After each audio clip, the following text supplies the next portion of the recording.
North Melbourne's preparations for season 2026 go up a notch this afternoon at Arden Street as they work their way through an official Intraclub ahead of their match sim against Melbourne at Casey Fields next Friday and their Amy Community Series match against Collingwood at Mars Stadium on March the 1st. Nigel Carmody with you. Alongside me, St Kilda great Lee Montagna and Joey. There's a terrific atmosphere around Arden Street, especially with the presence of some past greats watching on. Hello, Nige. Nice to be back. Nice to get into some footy and nice to work with you once again. Yeah, looking forward to this. It's all you can ask for an Intraclub. Perfect conditions. There's been plenty of years where it's been stinking hot, but looking forward to seeing North Melbourne. We know that there's expectation on this season and fascinated to see how they go about it today. So the structure of the teams, the Blue Squad, 22 AFL listed players. Davies Uniacke to Sheasel, chief amongst them with the first couple of possessions. And look at the launch. Welcome back to footy and the number 27 jumper for Jack Darling, who wore 28 last year but returns to the number that he wore in his storied career with the Eagles. So a strong Blue Squad, 11 AFL listed players in the Orange team, 7 of them who've played at AFL level previously, and then a number of North Melbourne's VFL listed players for 2026 getting an opportunity to play in the game as Jack Darling slots the opening goal. And the discussion, I suppose, Joey, to extend beyond that is as much to who is not here today with some injuries and, of course, one man in particular getting a chance to don the big V. Yeah, Tristan Sherry, of course, will be playing tomorrow night, so he's not here, which from all reports is a good thing because I've just been told their match sim play, whichever team Tristan Sherry's been on, has basically ruined the match sim because his side has dominated. As you can imagine, Sherry'd been getting his hands on the footy and that midfield, because it is a strong midfield, would always get the ball in their forward half, so it's nice and balanced tonight without Tristan Sherry, and just Jack Darling put the 27 on and wound back the clock 10 years like he's playing at his peak, so nice start for them. But yeah, this blue team should no doubt be much stronger, as you mentioned, with the way the sides have lined up, and we've already seen them twice go inside 50, but we will talk about some of the players in the Orange team, and no doubt we're going to keep an eye on some of the talent and some of the positional changes as we unfold, but it looks very similar at the moment to the North Melbourne sort of best team that we've seen in previous seasons. Aiden Corr is going to join us a little bit later on as part of the coverage. We'll also spend some time with Will Thirstfield. He and Brady Rawlings and the recruiting team, of course, have had a busy summer trying to take the list forward again through the trade, draft and free agency period. We get a look at a couple of the draftees from 2025 tonight in Lockie Doverston, who's wearing number 1 for the blue team. Hugo Mukunda is wearing 28 for the orange squad. Davies Uniacke's had a busy start to things as he, in customary fashion, can chip wide and find his running mate and Harry Sheasel. Yeah, you'd expect Sheasel and LDU to have a stack of footy today as Curtis. What a talent he is. What a season he had last year. And that's good ball movement. Jack Darling again on the end of it. Just taking a look at the lineups. As we said, pretty predictable. The half-back line for the blue team. There's Riley Hardiman, Caleb Daniel, Colby McKercher, and the 3 talls, Griffin Logue, Charlie Comben, Toby Pink. In the midfield, as we said, it's going to be stacked. No George Wardlaw, though. We know that he's just got a slight little hammy. Shouldn't be too far away. As you mentioned, Aiden Corr, a couple of weeks away as well with a calf. Luke McDonald's probably another one that slots into the best team at halfback, not playing today, as Darling's got too early. A nice start for the veteran. Yeah, about 90 minutes ago, George Wardlaw, Charlie Spargo, Aiden Corr and Josh Gota were all completing a training session and all looked to be in reasonable condition as they were making their way back from their various ailments. Yeah, Josh Gota was one I was hoping would play today. The reports over the summer is that he's flying and really looking to cement a spot in that back line. Obviously, Jackson Arch has been the big story, the shame with the knee out for the season, so there is opportunity, but Gota just won't play today and he'll just maybe rehab for another couple of weeks, but hopefully he gets a chance throughout the pre-season. So ball has largely lived in the Blue Squad's half so far. Callum Coleman-Jones and Taylor Goad in the opposing camps rucking against each other with, as mentioned, Big X wearing the big V. Taylor Goad's a player that has good vibes about around Arden Street at the moment with a 3rd AFL pre-season under the belt, 7th in the VFL Best and Fairest last year. That's a kick forward from Matt Keast, who was 2nd in the John Law Medal voting in the VFL last year. And what about what this man did at the tail end of the year? Cooper Trembath, Joey, taken in the mid-season rookie draft. Started his season in 2025 playing for Blackburn in the Eastern Football League. He played a single VFL game for North where he dominated and kicked 3. And that number 3 became the thread of his first 3 AFL games. Yeah, he looked terrific, didn't he, those last 3 games, kicking the 9 goals. And probably surprised that he's starting in the Orange team, but they've got a pretty strong forward line at the moment. But I think no doubt he's in contention still for a spot in their best 23 coming into the season. His body shape looks different. I've spoken to some of the coaches. They said that he has changed that body shape, coming from, as you would expect, from local footy in a VFL program, now having a full pre-season. You know, he can certainly clunk the footy and could potentially offer some opportunity as a second ruck as Caleb Daniel turns that ball over. The second ruck will be interesting too. Obviously, no Tristan Sherry. It provides an opportunity, as you mentioned, for Goad. And Callum Coleman-Jones is one that, you know, has had that wretched run with injury, but they probably need someone to be a tall forward second ruck that can just relieve Tristan Sherry for only 5 or 10 minutes a quarter at best. So we'll see those 2 rucks go at it. Turning it over was Isaiah Markovski, who's come across from Collingwood's VFL team. He's played in the last 2 premierships for Baldwin in the Eastern Football League. They beat Cooper Trembath's Blackburn in that grand final last year. Hanson Jr. tackling Dylan Stevens. What have you made of the rule changes? There's 7 key ones in total, and the intra-clubs, the match sims, and then the AAMI Community Series is a really important period for all of us, players, coaches, fans, media, and umpires, everyone else to get used to. It will. What are some sizable changes? Yeah, there's going to be, you know, some teething problems for everyone, but we just got to work through it, and that's why these games are the opportunity to see some of the rules, and in particular the stand rule has been contentious, a bit of a talking point over summer. I think players should adjust pretty quick. I mean, there will be some 50s, but in essence, it's a pretty straightforward rule. You just have to stand still. Don't try and, you know, crib a metre here and there. Don't try and do anything. Just absolutely plant your feet, and that'll help the game flow. Charlie Comben was awarded that free kick. Looking forward to him. I think he's a terrific key defender. I think they can build their back 6 around him like they have.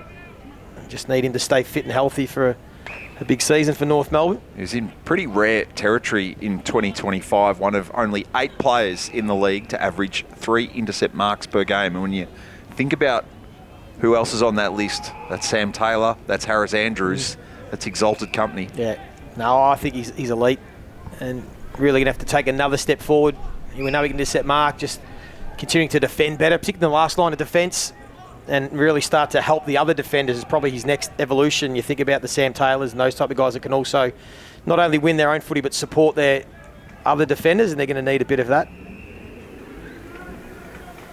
We're going to play 4 25-minute quarters this afternoon, the clock only stopping after goals, normal breaks, and then 3-minute scenarios at the end of the 2nd and 4th quarters with full match timing. So, as is custom with these games now, and will be a feature of those inter-club match sims next weekend, that there'll be a chance for both clubs to run a few different end-of-game scenarios, whether you're in front or behind. Are we going to call those scenarios? Well, okay, we'll stay on here. I suppose. Why not? The fans will want to see it, see the scenarios. That'll be things like, you know, how trying to win the game, trying to save the game, what mode you go into.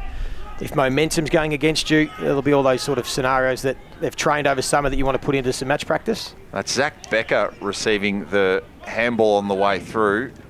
We'll chat about him in a moment with what's happening with North's list position. He got it off Markovski originally. The kick comes inside 50. It's a neat one at that too from Felix Neep. Hanson Jr. Orange team having a little bit of time in their forward half here.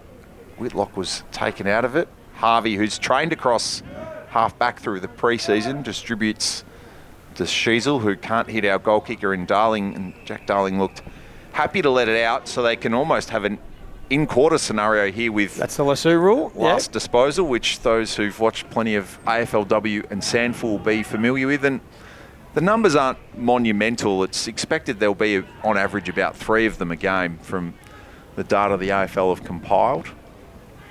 It was Luke Urquhart kicking it inside 50 for Team Orange. Whitlock, Hanson, but Blue are just a little bit cleaner around the ball at the moment. Comben, Logue, they're messing around with it almost on cue. We lulled them into it. Yeah. Orange team will get a stoppage just adjacent to their goal square. And that'll be something the North Melbourne fans will want to be able to see, just how North Melbourne can transition the ball from their back half. That has been an issue. You know, they're a very good clearance team. Scores from stoppage really high. That's no problem. It's more just their transition from the back half. So they've got some opportunity here. And this looks better. It's an open forward line. Only Larkey back there. So they've all rolled back to support the defence. So that kick was Tom Blamires, who, alongside Zach Becker, who we mentioned before, they're the two players trialling for a list spot via the SSP rules. Becker played in Sturt's Sandful Premiership last year. Blamires, who gets it again for the third time in this sequence, was the Fothergill Round Mitchell medalist for the most promising young player in the VFL. He was Frankston's best and fairest last year, and his capacity to cover the ground's been on display there with 4 possessions in barely a minute. Nice work from Hardiman to find a way around Zach Banch and co, and blue team get it back in hand.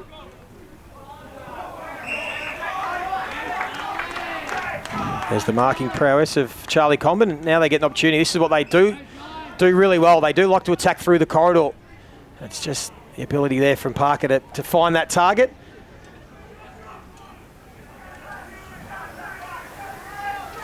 High pressure at the moment. It's got good intensity for an intra-club. Both teams tackling and harassing really well.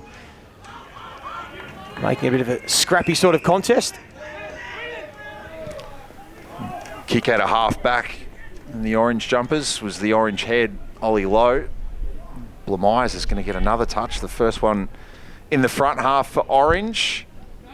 Fist from Daniel on Markovski. Stevens went without it. Neat kick from Keast.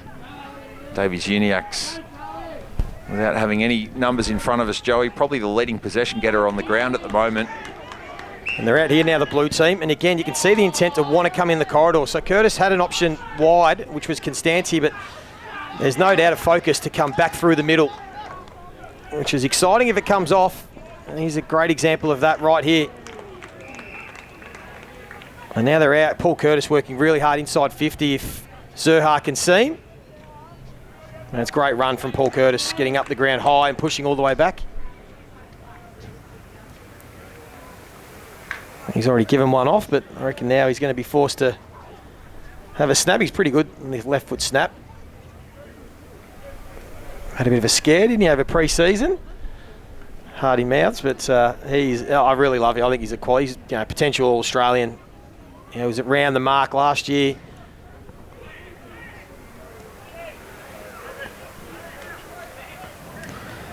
He bellied that one. Larkey got it out. We're waiting to see Doveston, and there's a high shot on a player in orange. Wearing 64 is Ryan Commander, who's come out of the Northern Knights. Third in their best and fairest. Now trying his hand at VFL level. Yeah, Paul Curtis as Trembath launched, just trampolined off Darling. Fisher shoves it out to Ollie Lowe. A short option in Hanson, but goes deeper. Comben backs back. Took the wrist of Whitlock. He nearly got the handball from Xavier Bammett, who's on the VFL list. So on Curtis, if you haven't seen it, head onto the North Melbourne website. A 3-player series. Harry Sheasel, Luke Davies-Uniacke, and also Paul Curtis chronicling his near-death experience, to be frank, from a off-season holiday in the UK horrible, via Bali, and then he had to be supported by the club medical staff remotely. And as we hear from them in that content series, if he wasn't a young man and fit and healthy, it might have been something a lot more significant than what it's been, which was, as mentioned, a scare. It's crazy to think he's back and playing in this game and looking as sharp as he is. There's desperate goal line work from Stevens, but that's claimed off the ground. It'll be Mitch Grumley. It's from the Murray Bushrangers and Shep Swans. So Team Orange have got a goal and have been able to at least stem the tide a bit, stem what was 3 minutes of one-way traffic to begin the match. No, they've been able to do a pretty good job. He said half the team, the VFL top-up players, For those that are joining us, some of the names that are playing in the orange team, Zane Dersma, interesting, playing in the orange or the B team today. So we'll look forward to chatting to Will Thirstfield in the second quarter. It's about his progression and where they see him in this team. We know he's just really struggled to cement himself. Zach Fisher is in there, and a couple of youngsters that have just had some injury troubles. Matt Whitlock you're still young. Braden George, Taylor Goads, one, and Will Dawson. So there's a few there, but they've done a pretty good job to stay within 5 points after North Melbourne, the blue team, dominated early. A few of those names, young players who haven't had much opportunity through injury, but getting themselves to full fitness. Constanti missed the mark. That was Hugo Mukunda taken to ground, wearing the contact with Constanti. A free kick will go against Alex Noblet off the VFL list. Gives Daniel a chance to kick from the centre circle. Good result into the hands of Paul Curtis, who's getting some separation on his opponent, Hugh Byrne. And we'll get another look. 38 goals last year for Paul Curtis. It's always a hotly contested spot in the All-Australian squad, let alone the final team, that creative small forward. Sort of only enough for one of them, really, when they put some mids at half forward, but he's flushed that. That's a nice finish. He does look slightly leaner, I think you can say, than last year. And as you mentioned, I mean, he did lose so much weight. I suppose lucky for him, he's such a unit that he probably can get away with it, but he looks fit. I mentioned before, he's run from the middle of the ground to push deep inside 50. And he's been lively. He's been the best player in the forward half of the ground, no doubt, so far for the blue team, along with Jack Darling, the first couple. Curtis was 10th in the Sid Barker medal voting in 2025, a career-high 5 goals in the win over the Tigers down in Hobart in the second last round of the season. Just wonder whether he can play potentially a bit more midfield, pinch hit in the midfield, play that sort of centre bounce and then push forward. Whether that's something, I know that the midfield is stacked and it's hard to get into in this team, but maybe just add another string to his bow. We know what a talent he is. So we're through 16 of our allotted 25 minutes in the opening quarter. The Urquhart kick smothered. O'Sullivan. How's Luke Parker at his age still diving on boots in an Intraclub? Come on, Luke, you got to stay out of trouble, mate. He's on brand. Isn't he? Good ball from Mukunda, which was well shaped. Cooper Harvey was just trapped in behind, and Mark was taken by Isaiah Markovski. He's had some energetic moments in the forward half to date for the Orange squad. 20-year-old who spent time with the Oakley Chargers before his time on Collingwood's VFL list, and as mentioned, under former Adelaide Crows coach Brenton Sanderson out of Baldwin. He misses, so margin sitting at 10. Here's another one of the new rule changes. You've got to kick the ball in a bit quicker. 7 seconds in line with the new rule from a mark or a free kick in general play. So I don't think, again, that'll make too much of a difference to the way the game's played. The idea is just to try and speed it up ever so slightly. George, Trembath, Fisher, they've linked well.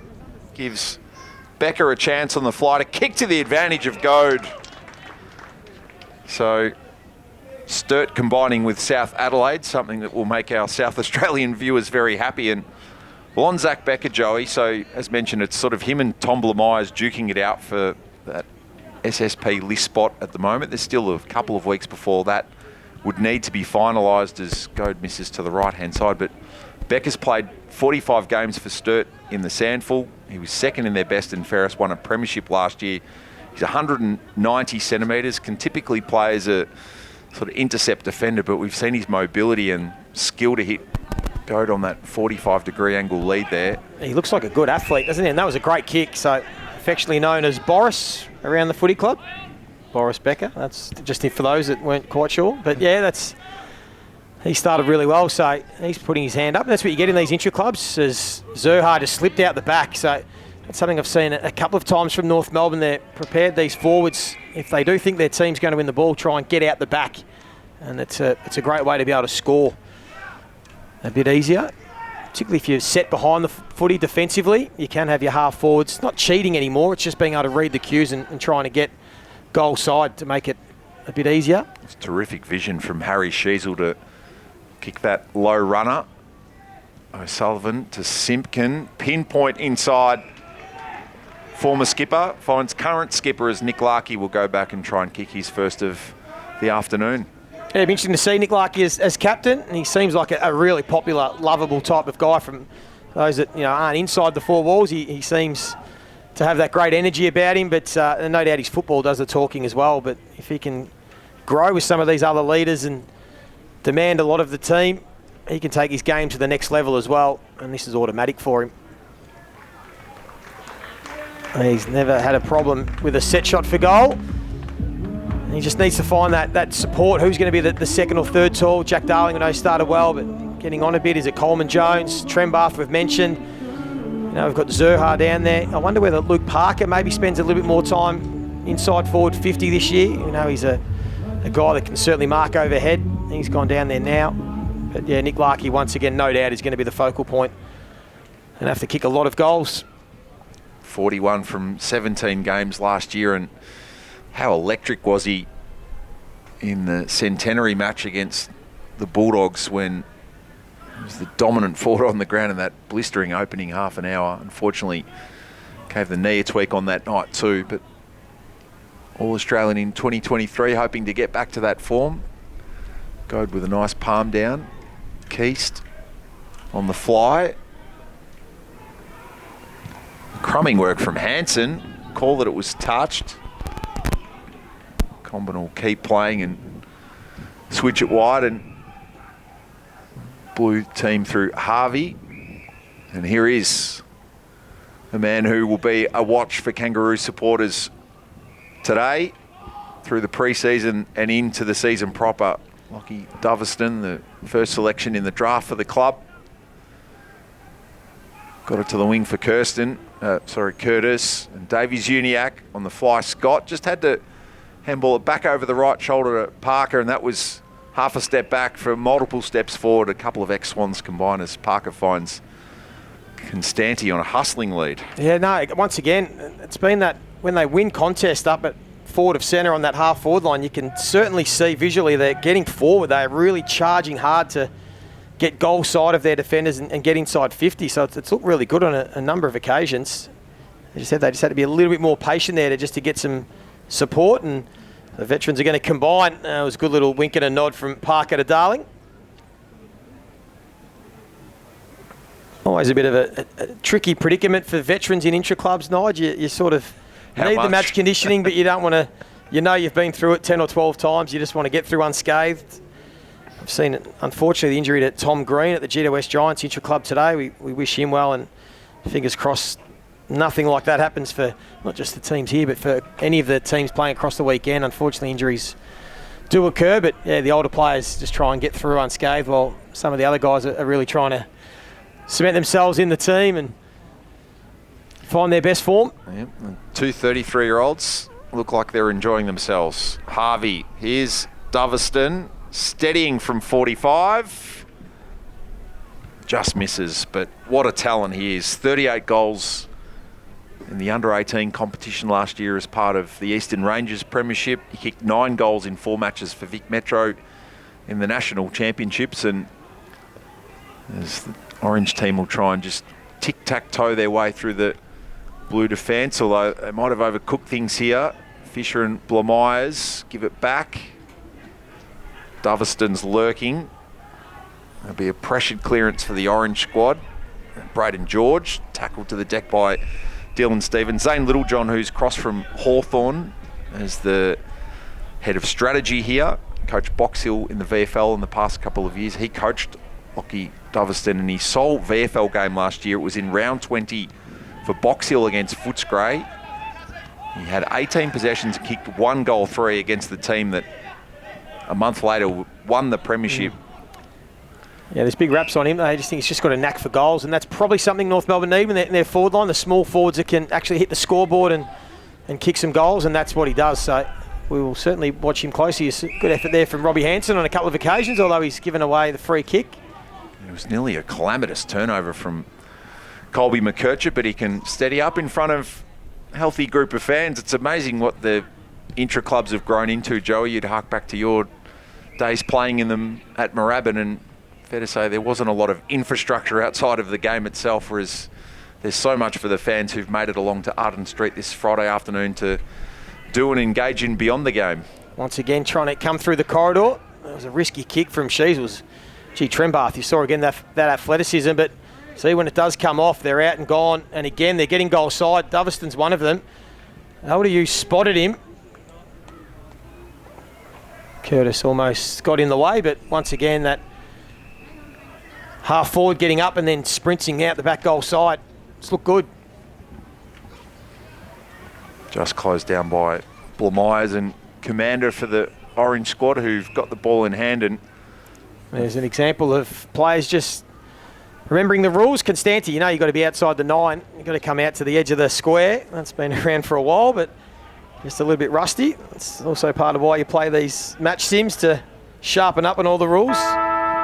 Cart's hand pass trapped by the feet of Luke Davies-Uniacke, who had a mountain of ball in the opening quarter. So 4-2-26 Blue, 1-3-9 Orange, and AFL listed stack squad against the 11 AFL listed players of the Orange side, of course, with a number of the VFL listed players also engaged. They'll get set to start their campaign under new coach Adam Marcon in the next month, and we're ready. Are you? Help us make it happen in 2026. And as we see the highlights of the opening quarter, become a North Melbourne member to find the right package for you this season. Log on to membership.mmfc.com.au, and it's also worth mentioning, Joey, tickets are on sale for rounds 1 to 15 from next week. Secure your tickets for the club's Melbourne-based games, including the return of the Good Friday Super Clash, which is sold out in previous years, with 2 extra home games at Marvel Stadium this year. There are even more chances to see the boys in Melbourne. Don't miss out. Plan your season and get your tickets now. Members can get their tickets from next Tuesday, February 17, while general public tickets are on sale from Wednesday, February 18. 4-2 to 1-3 through the first 25 minutes. Chance for the squads to come together and have a break, as we will. We'll be back with the second quarter in just a few minutes. Encouraging in the closing couple of minutes of the first quarter to see exactly why you invested pick 16 in last year's draft in Lockie Doveston. Yeah, he's had a good summer at Dover. He's really surprised with his running capacity. Like, his ability to get up and down the ground for a small forward's really, really good. So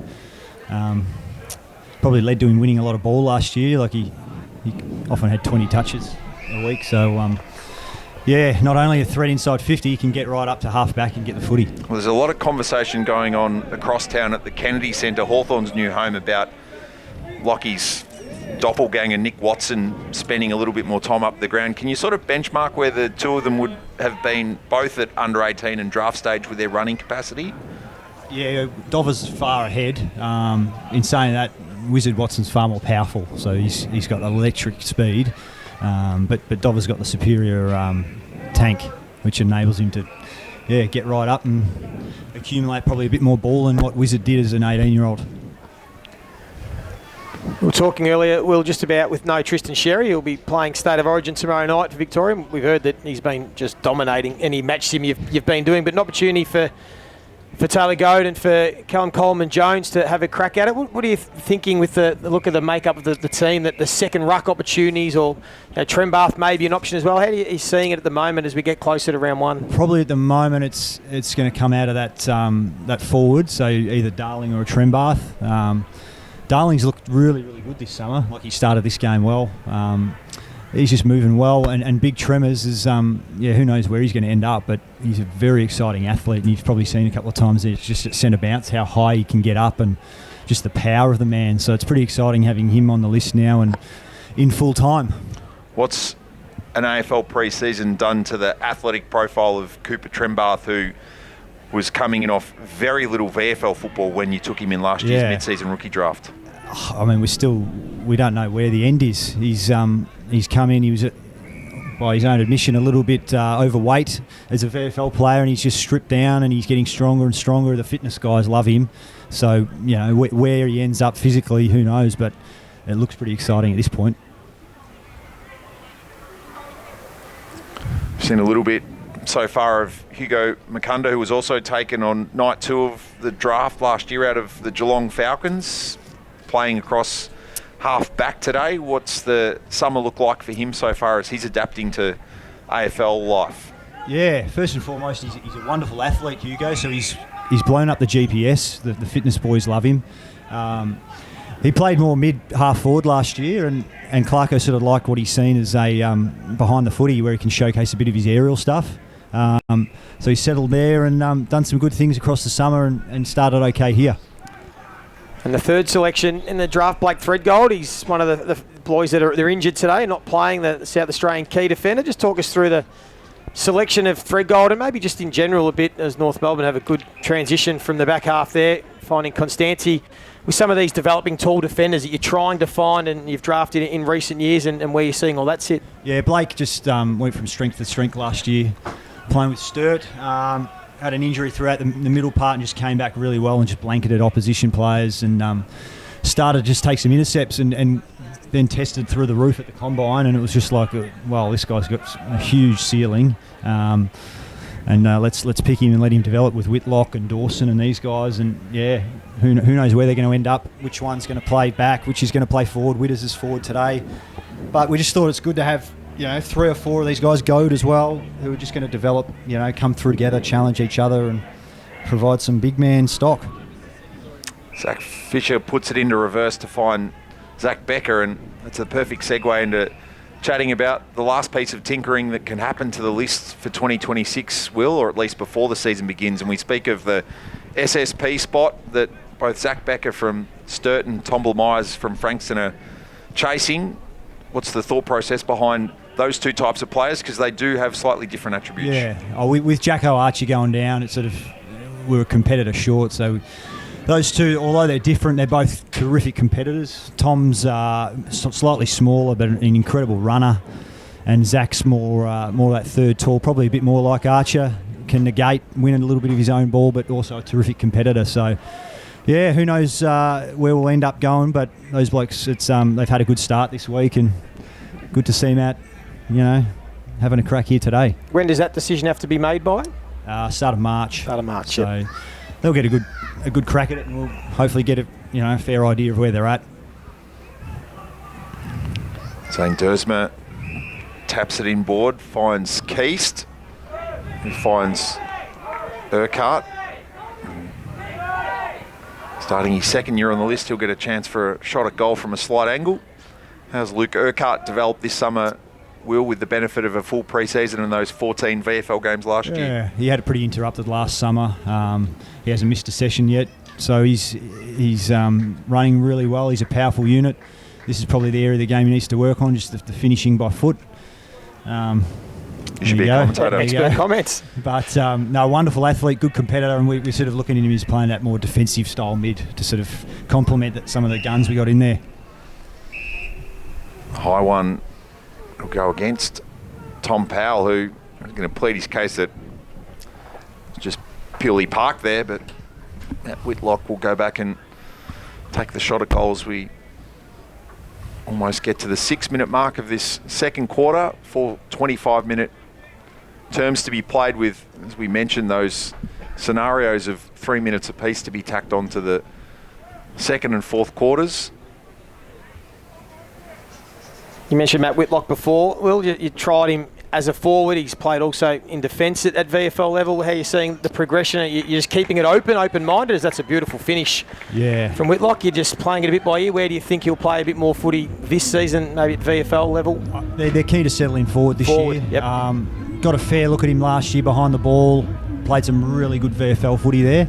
Probably wasn't quite up to AFL just with his body at the moment, but the coaching staff know that he can play back to a high level in time, so it's probably just more of a fact-finding thing. And he's actually had a really good last sort of couple of weeks with the game stuff coming around. His ability to cover the ground's impressive for almost 200 centimetre. We drafted him at 196.5, and he's grown over 2 centimetres. So he's another one of these kids that, like Will Dawson at the other end, who just keeps growing.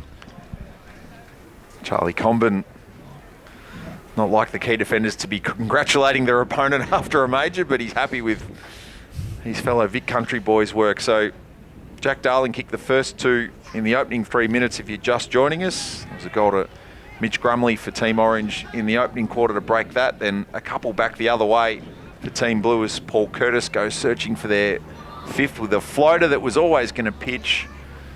Couldn't quite work itself on the off break through the goals. Curtis kicked a goal in the opening quarter, as did Nick Larkey.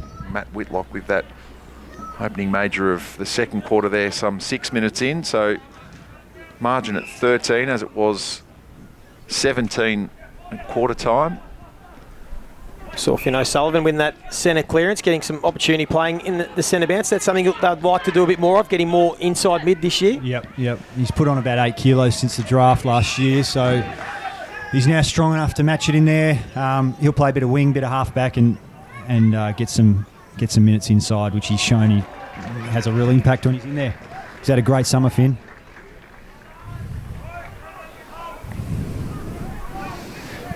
Coast to coast from Team Orange, good link up. Fisher finds Whitlock with a pinpoint pass, and he's going to have to try and navigate this tricky swirling breeze. A bit like the Curtis shot in the opening quarter from the other pocket when he bellied it. And that's a terrific mark. Ball was spinning and dipping. No props for, looks to be Isaiah Markovski, who showed a bit in the opening quarter with a couple of shots at goal. Tempted to go the drop punt, just try and dink it to the top of the square. Daniel working the last line with Callum Coleman-Jones, Stevens, Harvey with the exit ball.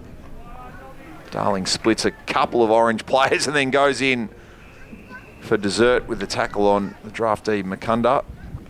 We saw Cooper Harvey with the kick out of defensive 50 after he kept his AFL career alive effectively, Will, with some really good showings forward in the latter part of the season. What's the thought process behind him being behind the ball at the moment? Oh, it's probably just the positional depth we got with Paul Curtis, Zerha, these guys forward. Thought his best chance of playing AFL is to play behind the footy. He did it last year in the VFL and had no trouble finding the ball. He's a beautiful kick. He's balanced. He's good in the air. So there's plenty to work with. So we'll give him every chance to see what he can do down there. And he's in the A team today, so he's clearly done some good things over the summer.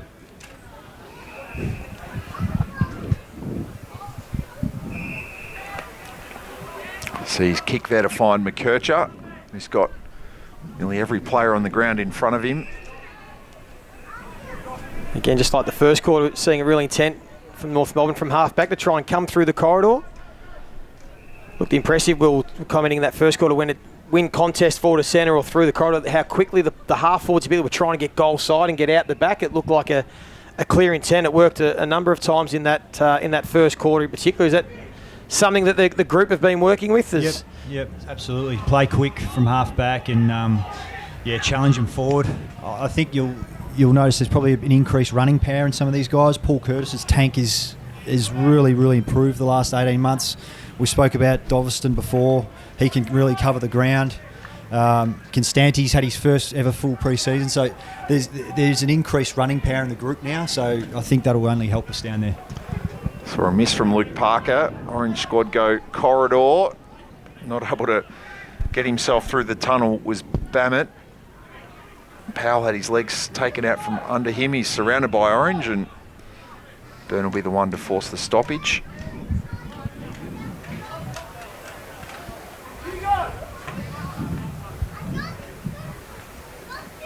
Fist from go to try and clear the danger. Stevens couldn't quite triangulate that footy, and it's into the hands of Mitch Grumley, who kicked that goal in the first quarter for Team Orange. The strength of the VFL program, Will's on display for everybody, with the strength and quality of the players spread across the remainder of the Orange squad. You've got some really experienced VFL players who've come in from the Northern Bull Ants, like Patrick Fairley and Jean-Luc Valasaris, but then almost the pick of the players who went undrafted out of the under-18 system. How's that process unfolded in tandem with Yeah. the VFL group, like Adam Marcon, and also your recruiting staff? Probably started with Tommy Lynch a couple of years ago. Really drove the recruiting process and spending a lot of time with us earlier in the season, finding out, who may slip through the draft and the right types of people, and it's just kind of gone from there. And Marcon's taken over this year and done a great job. And these guys all get AFL training opportunities throughout the pre-season, so they're very fit, they're very well drilled, and you can see that they're actually having a real impact, which is going to help the VFL strength throughout the year. Guys like Bammett and Neep have hardly missed a session throughout the summer, AFL-wise. So it's great for them and it's great for us. And the man who kicked the goal there, Xavier Bammett, he's come out of East Malvern and the Sandringham Dragons. Don't have to scour too many AFL lists too far to find that combination in a very heady production line, bloke with the intercept. So margin at 8 points in favour of the stronger blue team, but they're being pressured and tested by the orange squad. They've played a good brand. Logue to Comben. Comben, the turnover to Robert Hanson Jr. to Dersma, who's trapped on his left. Got it over Comben, and Xavier Bammett has got 2 in a minute. Well, that's the transition that we're looking forward to seeing from North Melbourne, not on that occasion, to happen a little bit too often. Will, you'd know all about it, just the turning the ball over out of the back half, and it's something they just need to continue to work on. But got into the hands of Zane Dersma that I want to ask you about. We saw the class. I mean, that left foot kick was brilliant. What do you need to see from Zane Dersma this season for North Melbourne fans to be able to show his full potential, to be able to get the best out of his capabilities? I think firstly it's just continuity with his training. He's over the last 18 months he's had a lot of niggles, which has sort of restricted the minutes he can play. He's on limited again today, so he just needs to get the body right, play, and that'll in turn hopefully lead to some greater intensity. You can see the skill. Everyone knows the skill and class that he has. Everything he touches ends up in a goal, but we just want more possession, a little bit more work rate from Zane, which will come with maturity and fitness, as I said. I'd expect a fair spike from Zane this year. First inside 50 for a little while for the blue squad, and Cam Zerha in range if he wants to bite it off.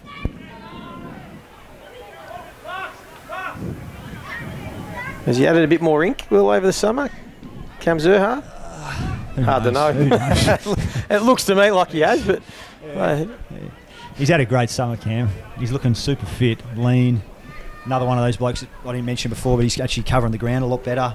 Hasn't dropped off in any of his strength stuff in the gym. It's going to be pretty potent down there, that mix, I think. Stepped up into a leadership role as well, Cam, this year, so that's been good for him. Still a bit of advertising available, Joey, on that right bicep and deltoid of Cam Zerha. Orange team can't get it out. Darling, Simpkin, they both go backwards by hand. Daniel missed Sheasel. Dersma missed the ground ball. Finally clawed it in. Davies Uniacke always possessing an exit strategy. Headed for Larkey. Good pressure from Dawson and the recovery. Is there a high one? There was. Continue the conversation on the developing types in the recent drafts with how Will Dawson's progressed, Will?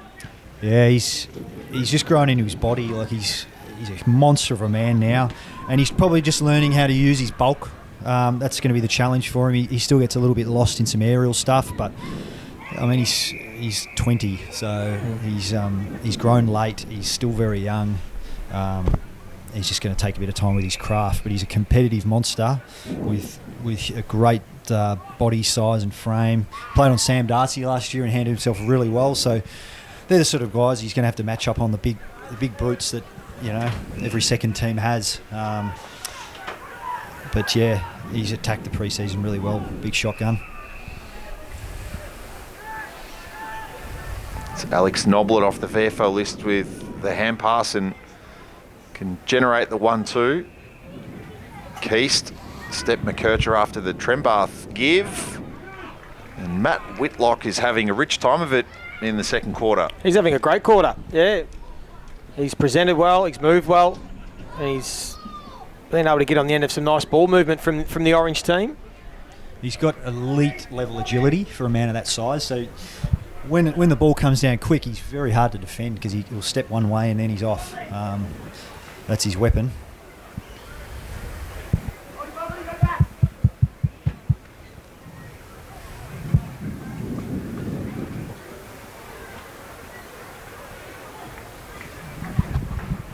Can't add to the goal he kicked at the 6-minute mark of the quarter, but 2 to Bammett, 1 to Whitlock in the quarter after Mitch Grumley's in the first.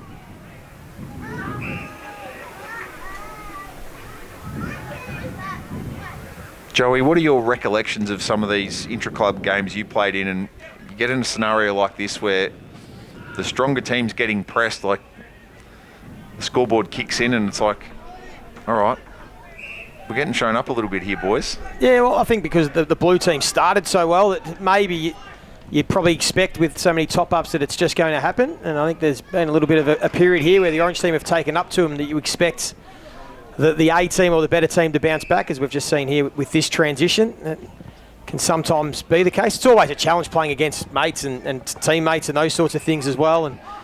And you've just got to continue to work through what you've been practicing all pre-season. Tom Myers, one of those 2 players auditioning for a list spot. Put it wide to Ryan Commander, whose kick will hug the line of the wing. Trembath flew through. And pass out from Powell to Davies Uniacke. The signature of Tom Powell, Will, extending his contract out to 2028. It's a really handy peg to have away ahead of the season proper. Yeah, he's every year he seems to just improve, Tommy. He's very smart, very clean. He'll play a bit of half forward, bit of mid this year, potentially touched on the wing, be part of sort of a 3 or 4 man rotation. Yeah, I think he's going to be a pretty good player, Tommy, for a long time. Got it from Scott. Powell got it to Curtis, and we see Paul Curtis kick his second of the day and the first in the quarter for the blue team, who've managed to keep themselves in front. Just wrestled back a bit of momentum in the last few minutes and able to get the ball, keep it in their forward half. The team defence has been something, no doubt, that the team have worked on over summer. There's been a bit of chat, Will. There's been a slight adjustment to how a team are defending this year, trying to just be maybe a bit more referencing an opponent rather than the zone, which we've probably seen is very harder to do, or is harder to do now with the man on the mark rule and the way the teams are transitioning the footy. Is that something that... We just found we were leaking too many easy goals where it was just pretty much walk-in goals sort of stuff. So I think with the blokes we got down there, if they can reference a man a bit more, it'll suit them. Guys like Pinky and Griff Logue, back shoulder sort of stuff. Probably Conman's a little bit different. He may sag off and intercept more than the others, but I think that'll help us. Sailing out of the centre is Urquhart. Got to 50, and that was all he needed. So the man charged with some defensive midfield tasks, shows some attack and offence, and it's a 1-point ball game again, and be pretty happy seeing that as part of his arsenal. Yeah, he's quite a good kick on the run, Lukey. It's probably more that stationary stuff we saw earlier, but I'd expect him to have a really strong year this year, VFL-wise, and hopefully push for some AFL stuff. He's, as I touched on earlier, really powerful, competitive inside mid with great body size. So, yeah, quite excited when we got him draft night. Good vision for Luke Urquhart, Joey, when in the slow motion there he's leaving L. Parker and L. Davies Uniacke in his wake at the stoppage. So 4-1 in the quarter for the Orange squad.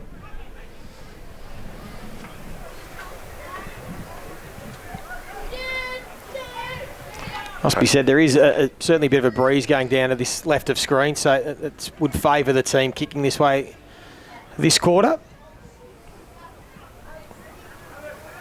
Stevens, clean, and then wedged one for Darling, and there was a chop from Becker.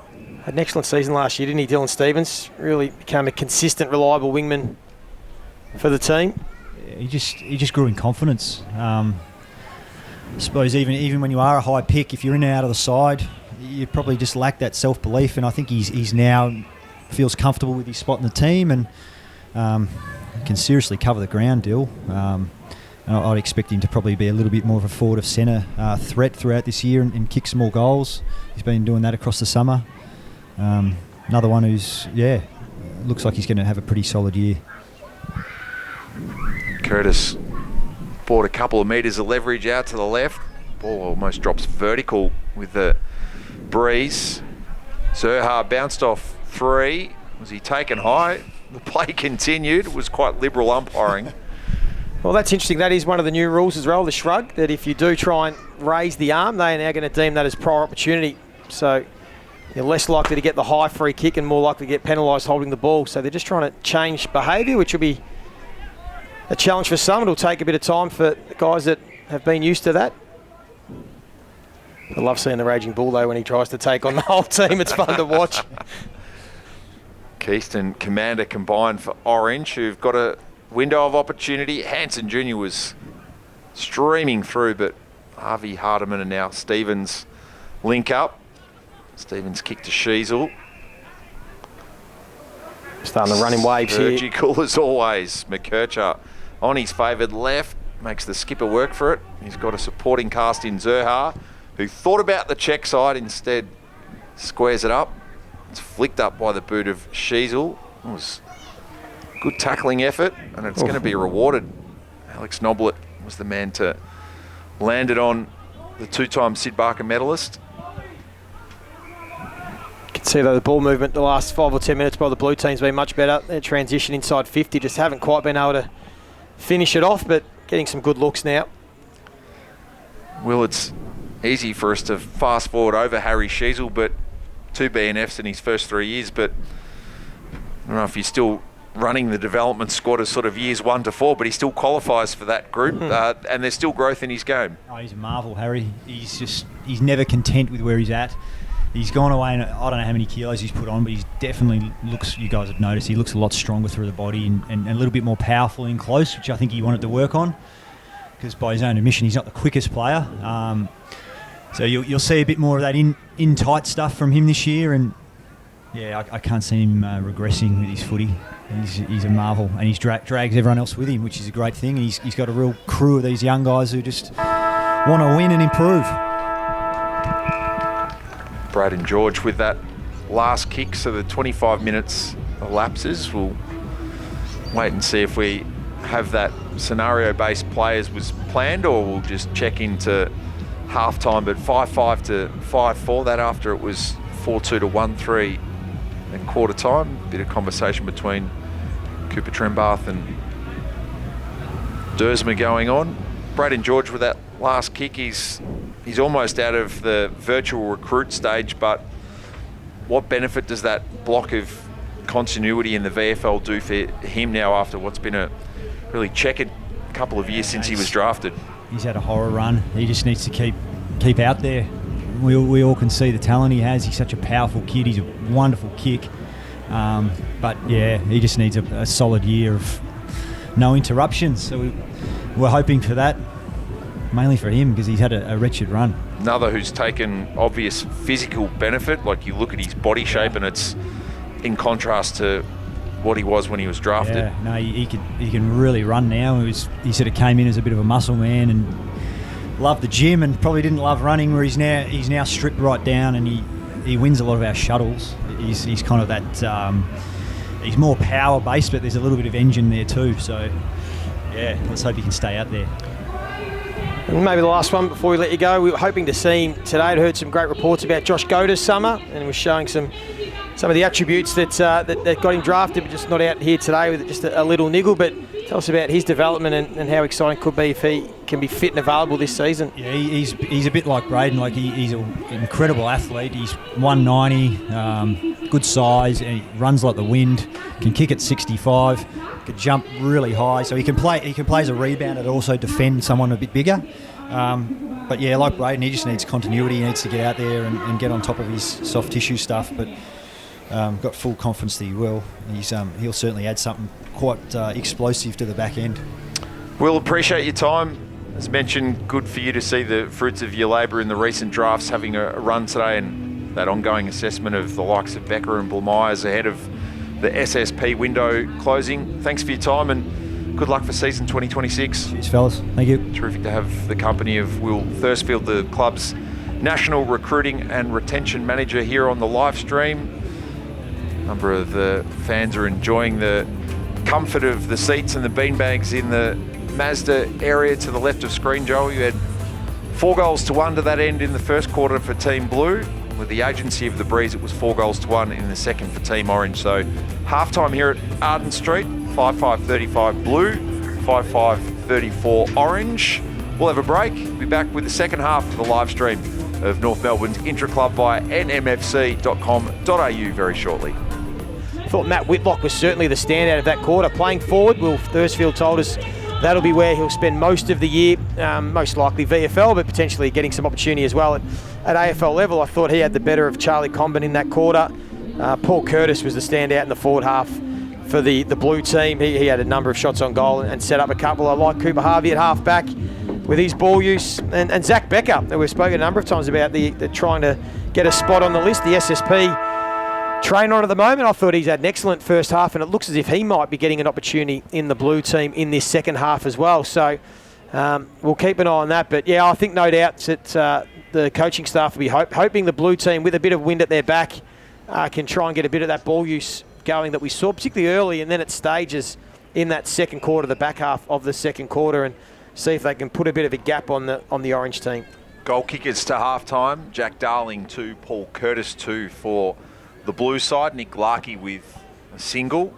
And for Orange, VFL listed player Xavier Bammett with a couple of goals.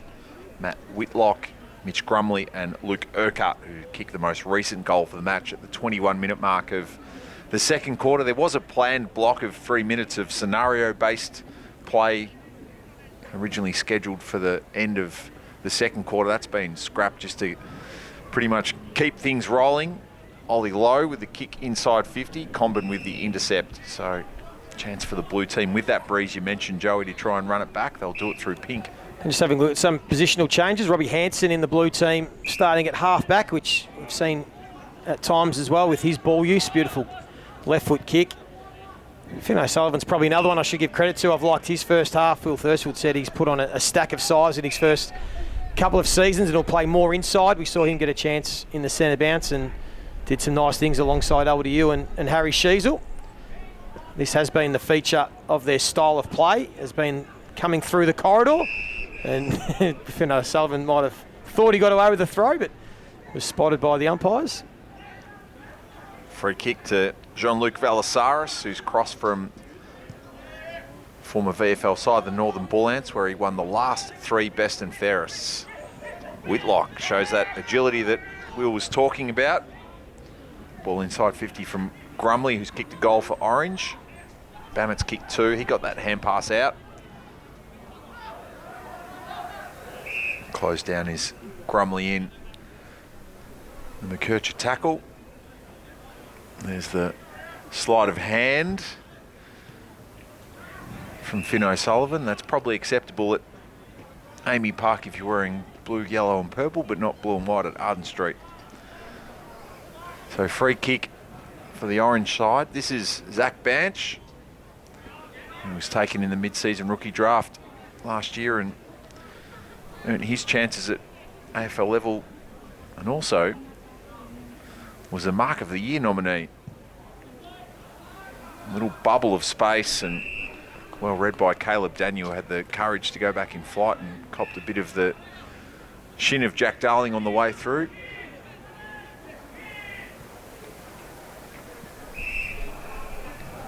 Kirch has had a fair bit of footy across half-back, as we would expect. He's going to certainly play there for the majority of the season.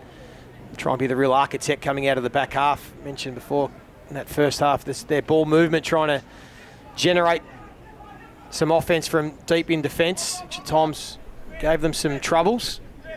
It's looked good at times tonight. They've also turned it over a few times, which was an Achilles heel for them last season. Charlie Comben done for the holders. He was trying to keep Jack Darling at bay to the advantage of Griff Logue. Bammett got the handball to Urquhart around Pink. He snapped for Whitlock, got the hands to it. Becker, though, took his body out without having eyes for the footy. So Matt Whitlock to set himself up for a shot at goal from the top of the square. It'd be his second if he can kick it, and give, although the teams have been reprogrammed, Orange the lead. Yeah, as we mentioned, he's been really impressive playing forward. They tried him as a key defender at times last year, and it was great insight from Will Thirstfield saying, well, they know he can do that, but you always want to try and give these talented tools the opportunity to be a forward. And if it doesn't work, you know you've always got the next option to go back and play in defence. So they'll give him every opportunity. And from what we've seen today, he's looked good. He's presented, he kicks it well, he's got that agility. So some positive signs there. Contact from Becker, who was spotting him the best part of 10 centimetres, and then the positional advantage from the Urquhart kick. So Matt Whitlock's our fourth multiple goal kicker of the Twilight fixture so far. Fascinating first month for the Roos, Joey, when the fixture dropped. Like, there's boundless possibilities in those first 4 games. Yeah, you mentioned before, I mean, to becoming a member, you'd want to sign up before the start of the season, because I think the first 6 weeks for North Melbourne this year can really define in some ways and shape their season. When you look at the run, you mentioned Port Adelaide at Marvel, with a new coach, and Port Adelaide sort of where they're at with their list and transitioning somewhat, bringing in a lot of new players to their squad. There's a golden opportunity at Marvel Stadium, and then they head over to Perth to play the West Coast Eagles, which, all things being equal, you think North Melbourne should be winning that one. Then they come back and play Essendon at Marvel Stadium, so there's a great opportunity there. Then Carlton, who, they've obviously lost a lot of good players, and there'll be a bit of pressure on Michael Voss, you think, this season with where they're at. So there's 4 really winnable games, and then obviously it's going to be tough against Brisbane in gather round. But then they come back and play Richmond at Marvel. So, 4-2, 5-1 is not out of the realms of possibilities. I know it's a big ask from where we've seen North Melbourne in recent years, but when you look at it on paper right now, if they can hit the ground running, so that's why it's important for today to get some good miles in the legs, get some real confidence with their style of play, back that up against Collingwood in the pre-season game.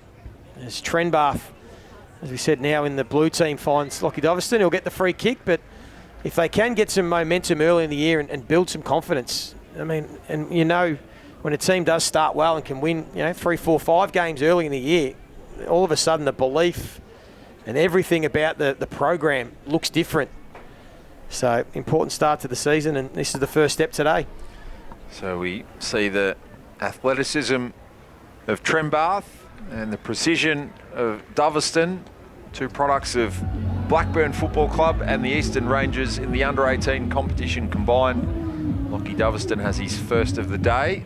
The blue team have the advantage once again. Look at the athleticism, then the extension to get the fingertip on that ball that was heading for Felix Knepp, and it's turnover front half footy that you got to play and got to be good at. Yeah, I really like Cooper Trenbath. What he showed in those last 3 games, his athleticism and reach and leap to mark the footy is exceptional.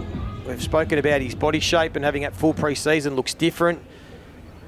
And I think he's got that competitive edge. You just think about him in a forward line with Curtis and Zurhar, and the size and the power and the athleticism, what they can do.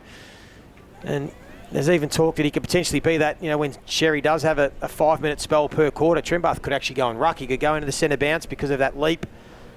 Maybe he and Darling can do some ruck work around the grounds when Sherry does have a little spell. So there's a lot to like.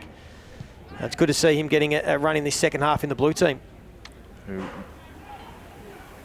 It's Rob Hansen behind the footy now. Daniel.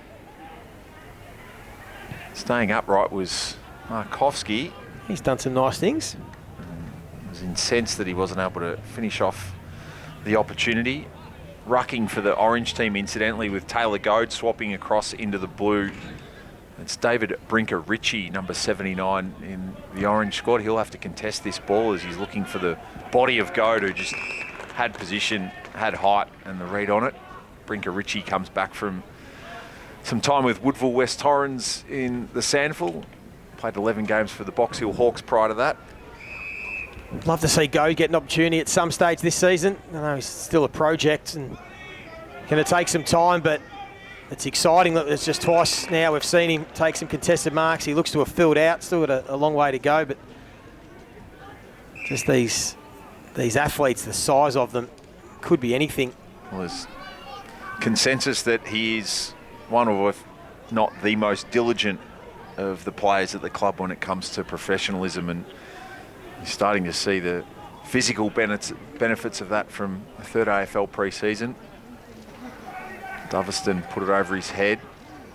Dersma was involved, and it was clean. It was nice from Dersma. Code will get another kick into attack.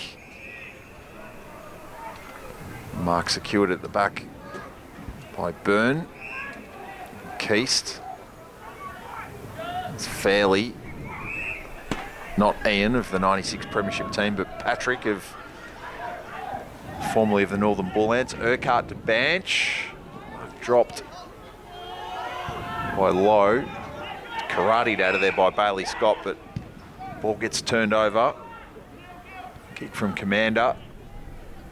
Ground ball for Orange. Darling giving them a presence inside 50. That was always going to take some sort of athletic, acrobatic feat from Jack Darling to bring that back with his momentum heading towards the past players who are enjoying their time on the balcony. Yeah, great idea by the North Melbourne Football Club to invite the past players back to a function for an intra-club. And again, that's another turnover deep in defence that we've seen a couple of times in this game, something that, as we've spoken about, they need to continue to try and work on. Curtis with 2 goals for the Blue in the first half, now with 1 for the Orange in the second half. And Joey, we got a brief moment to talk about it before, but it's a subtle but important change for the point kick in, and how quickly now players are going to be charged with having to bring the ball back in, aligning that time at 8 seconds with what the around the ground mark and free kick expectation is. Yeah, I don't think it should impact too much. I think generally now teams are pretty keen, if they can't find an easy one, to just try and get some territory. We see every player almost now play on out of the square and try and get it up towards the middle of the ground, because very rarely do you score from a kick in. You're not really there to try and go from one end to the other. That doesn't happen, but you want to be able to get field position if you can't maintain the ball. As I said, I don't think that'll change the game too much. I think, to be honest, probably none of the rules really will. I think it's the culmination of all of them, or the accumulation of all of them might just be able to shave some seconds and keep the ball in flow a little bit more, which is what the AFL are trying to do without making it look so different. I'm really interested to see the ruck tomorrow night with Max Gawn and X sharing the duties for the Big V, who both have a tendency to like trying to step across and control things, how that's going to impact their play, and just how the look of centre bounce ruck contests the ball up, yeah. And what does that look like for Tristan Sherry in particular, who is probably the best ruckman in the competition at being able to wrestle and be too strong and get first hands on the ball for his team? Nick Larkey kicked one to this end in the opening quarter. Just pushes that to the right-hand side.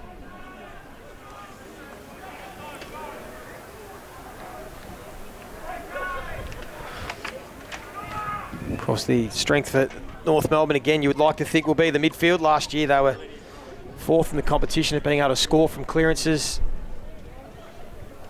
6th at clearance differential, and that is off the back of Sherry, who, of course, not playing tonight, but that's where that field position will give them an opportunity.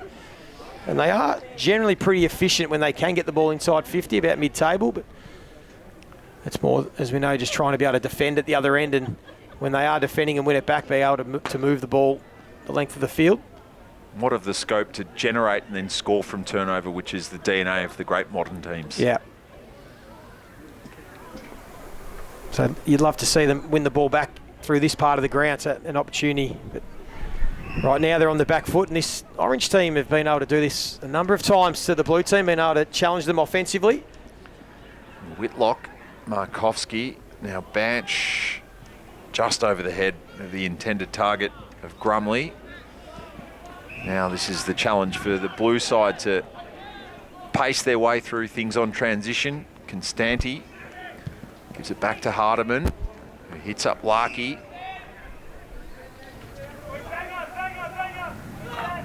Robbie Hanson's on. He can go from here. He should use this. Direct line to goal. Yeah, beautiful. And the little lead from in behind. Zurha lost it, picks it up, casually finds his right boot. And the man who's kicked 200 goals in the blue and white stripes gives everyone a timely February reminder of his talents. Well, that was good transition from North Melbourne there. They did win the ball in a good spot of the ground, sort of that centre-half back area. They had the outnumber. It was Hardiman who worked really hard to be able to get that handball receive. And again, it's just simple, but the execution, he was able to find Larkey, who was patient. He's kicking board for Hanson, and all of a sudden the game opens up. He used it nicely as well. Zurha almost made a meal of it, but then was able to get the signature snap around the body we see. So that's the transition that North fans will be liking today with the ball in hand. Riley Hardiman averaged 310 metres gained last season. Most of that obviously coming out of the defensive 50 and back half of the ground. He can probably use a Darcy Wilmot at Brisbane as a little bit of a measuring stick or a North Star to try and shoot for to what his game could become. Yeah, he certainly could. Just, by the way, just watching Trembath doing that ruck we spoke about potentially being second ruck, the athleticism, the hops to get up and then to win his own ball. And here's Doverston, who ran into trouble, but I like the attack on the footy. Yeah, Hardiman absolutely just got that real run. If he and McKercher can sort of get that real bounce and pop off half back, they pretty quickly can turn the ball from their defensive 50 to inside 50. Luke Parker probably had designs on a free kick there as Bernard bounced off one and then into his tackle. Trembath trying to get over the top of Brinker Ritchie. Hugo Mukunda. Wide. Tapping it up to himself was Markovski and eventually flicked a boot out. Mukunda does get it. Belisarius. Fisher. Bounce and left foot ball to find Urquhart, who's done some nice things, including that second quarter goal. Prodigious fist from Comben on Whitlock. Hardiman taken down by Urquhart. Markovski. Have it back to Whitlock. Back with the flight. Looking to take it out of the air was Becker. So 7-7 to 7-5. 16 of the allotted 25 minutes played in our third quarter of North's Intraclub. A couple of fans making use of the City of Melbourne seats that are permanently around the outer side of Arden Street Oval as effort from Curtis goes wide. Everything. Doesn't matter which colour he's in. On the line every time he gets the ball in hand. So he kicked three goals. He's kicked 3 goals, at least 3 goals too, and he set one up really early in the game as well for Jack Darling.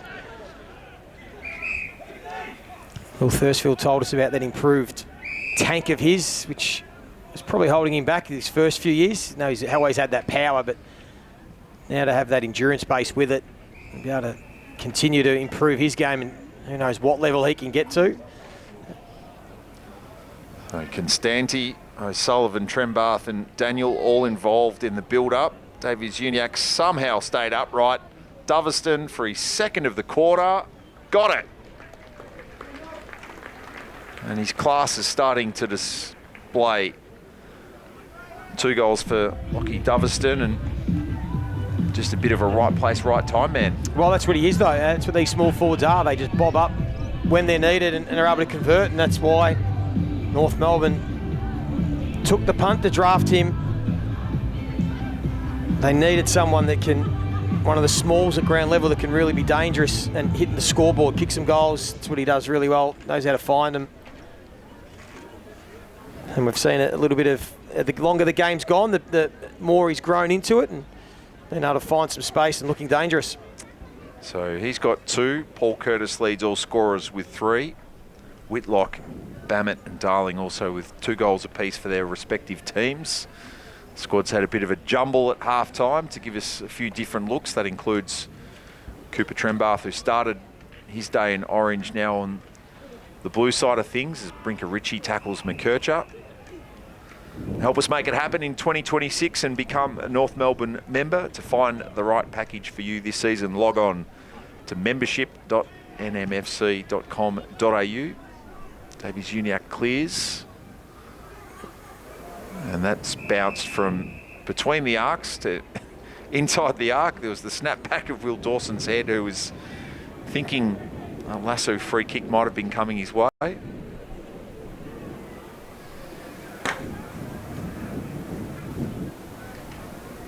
Trembath reading the apex of the throw-in well.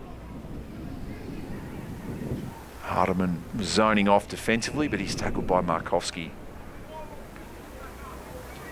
Just chatting to some of the coaches before this game, talking about the training standards and the professionalism around the group, and their ability to absorb workloads has been noticeably different this pre-season compared to the previous couple. A lot of these young talented players now, more work behind them. They can sustain it for longer, harder. Physically, a lot of them look differently, so it's all part of the development. It can't just happen overnight, but certainly from the coaching perspective, they've been pleased with the workloads and what they've been able to absorb through this pre-season, which will hold them in good stead just to be able to play out games for longer. It's a challenge with these developing teams and teams in the rebuild. They can do things and sustain things for a half, 3 quarters. It's being able to go the full distance with the top teams that is where sometimes it's as simple as that to close the gap. But here they are right now, the come forward press. Paul Myers with the kick, waiting for it wide, was low, and he's got overlap opportunities. Commander, low ball, will be read best in defence by Trembath, who's showing that enhanced tank. He's covering plenty of ground with his time now in the ruck. And coaching staff, you mentioned, Joey's had a bit of a shake-up in the off-season ahead of Alistair Clarkson's 4th season in charge. Jed Adcock looking after the backs. Michael Barlow from head of development to midfield assistant coach. Dak Banch has had a mid-quarter jumper change. Yeah, he has, hasn't he? A couple of possessions for his introduction to the blue. Parker was committed on that play on the ball, but Orange have it. Myers had handball opportunities. He'll eventually use one, but there was trouble coming. Well, he's a bit unlucky. He saw an Orange player out and didn't realise that one of the Blues had come off the bench and had swallowed up that free player. So he was going to kick it, and at the last minute he saw Taylor Goad come onto the ground. So he tried to change his mind but ran into trouble. Bailey Scott closed down by LDU. Parker with another chance with some time around the 50-metre arc. Curls the kick to the advantage of Larkey, but he runs out of tape in the end. So margin 9 points to Team Blue. So, as mentioned, Michael Barlow goes to the midfield line from head of development. Your former teammate Xavier Clark looking after the forwards. Zane Littlejohn coming in as head of strategy. And then from a development point of view, Tom Lynch goes from the VFL coaching role to head of development. Adam Marcon takes over as VFL coach, and then Jared Lynott, Sean Hampson, who's had coaching experience with Richmond at both AFL and AFLW level, and Darcy McPherson, who won the John Law Medal as North Melbourne's VFL best and fairest last year, the former Gold Coast Sun, also having a development role, which of course is aided and enhanced by his ongoing playing in the VFL. Oi! Finn O'Sullivan launches off the back of low and gets high. Those extra kilos mean extra power, Joey. Yeah, looking forward to seeing him this year. He's just going to continue to get better. He's got all the class. He's tough, great vision. He's a beautiful mover. He's one of these young players that how quickly he can elevate to that, top end of the young talent in the competition and really rise will be the determining factor, along with a few of his other teammates, on how high North Melbourne can go. But it is pretty exciting. There's a big ceiling. 22 out of a possible 23 games last year. Got that Rising Star nomination in the win over Carlton at the MCG in round 15. some of these similar players, Will Thirstfield was mentioning that they can just rotate between positions. So whether it's Tom Powell, whether it's Finn O'Sullivan, Harry Sheasel, they can all sort of rotate between wing, half forward, midfield, which is just going to give them some more bite when you can bring fresh guys in and continue to rotate. Jai Simpkin might be part of that mix as well, that sort of wing, half forward role, occasionally going into the midfield. So there's a lot of similar type players that can really challenge opposition teams. O'Sullivan on the other wing now chops off the attempted short pass from Felix Knepp.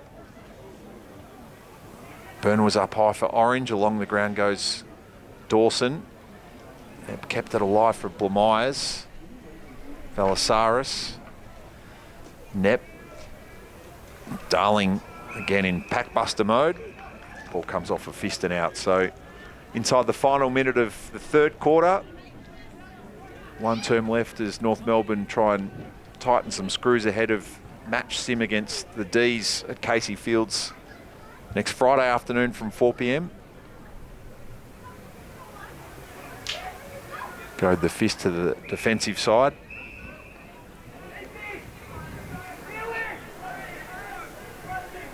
Seem to have also, at the moment, I don't want to jinx anything, but got through unscathed, which is important. Nigel, I know I shouldn't have said that, but there's been no real concern in any way from any players, which is sometimes the main objective while trying to get through the match sim, as LDU shows the class.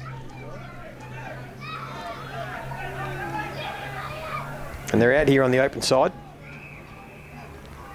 Hardeman, the one preference to kick that ball towards the arc at 50. Doveston, the call is high on Dawson. And suddenly, pick 16 in last year's draft could make it 3 in the third quarter. Yeah, as we said, it's just felt like as this game's opened up a little bit and as he gets a bit more comfortable finding his feet at this standard, he's been able to get to the right spots. And he's certainly provided some real ground level presence, and if he kicks 3, he's starting to slowly, with a few more practice games to go, put his hand up to be potentially in that starting side to take on Port Adelaide round 1. A snap, one in general play, and now a set shot to complete the trio in the third quarter for Lockie Doveston, whose 3 goals in the third quarter have helped the team blue. Remastered it may be, established its advantage in the game. 64 plays 48, as we get a look at the free kick from Dawson on Doveston, and then pretty straightforward run up 4 or 5 steps and then punching the kick through for his third of the quarter. And there might be a chance you get to see him make his AFL debut in round 1 against Port Adelaide. Tickets are on sale for rounds 1 to 15 very soon. Secure your tickets for North Melbourne's Melbourne-based games, including the return of the Good Friday Super Clash, which of course has sold out in previous years. 2 extra home games at Marvel Stadium this year. There are even more chances to see the boys in Melbourne. Don't miss out. Plan your season and get your tickets. Members can get their tickets from next Tuesday, while general public tickets are on sale from Wednesday. Head to nmfc.com.au for more information. Yeah, that's the Good Friday game against Carlton. As I said, they got a really big opportunity the first month of the season with Port Adelaide, West Coast, Essendon and Carlton. So, as I said, you'd want to be getting to the footy early in the year, watching this team. And as we said, who knows, if you get some belief and confidence and wins early in the season, what it does as a team, as a coaching staff, it just builds belief in the program and your systems that they work. It's funny how it happens with footy. If you lose a few early, all of a sudden you start questioning, are you defending the right way? Are you playing the right way? So wins early in the year will be crucial and can set up North Melbourne's season, as Zurha takes a nice mark. And once again, how quickly these North Melbourne forwards reset. They've created space now through this part of the ground because they've all pushed really hard inside 50 real quickly. And then good bit of play. So I've loved that. I've loved how dynamic the forward line have looked for North Melbourne. There's been a lot of energy, a lot of movement. It's almost like they know when they win the ball through the middle of the ground or at half forward to really suck out of that 50 to 70 metre zone to push really deep. And if you can get a quick play, you're out. If not, there's some space to then come back at the footy. It's looked good. Nick Larkey had a shot earlier in the quarter from the opposing flank. Got things on the right path on this occasion. We're playing a longer quarter than was planned, but opportunity to just let some flow in the game, perhaps, with the blue team both getting on top, but having the advantage of the breeze to the left of screen. So Nick Larkey's got a couple, and margin, as academic as it is, it's more about process tonight. He's 22 points, and Zurhaar to Larkey is something that North fans will hope to see a lot in 2026. Yeah, 7 goals kicked this quarter, which has meant that the time's a little bit extended. They are stopping the time after goals. There's been 5 goals kicked for the blue team this term, 2 to the orange side. You'd expect that in these intra-clubs. The games generally open up. 3rd and 4th quarters, players getting used to the physicality of playing a proper match, a bit different to playing match sim where you generally manage the minutes and space it out a little bit more. So you continue to see a bit more flow here in the last sort of quarter and a bit. Cooper Harvey with the change of jumper at half-time. It's where you start seeing a lot of guys that are still on restricted minutes getting subbed out. Basically, they'll have minutes for every player. The fitness staff will have which players are capable for the pre-season they've had to be able to play a full game, which ones can only play a half, and which ones will play 3 quarters. It was Keys to Fairley, and then eventually Luke Urquhart. At the top, the fist of Logue. Doveston. Oh. Where's one from Curtis? Welcome to the show from his fellow crafty, small and powerful forward. Doveston earns the free and locates Sheasel.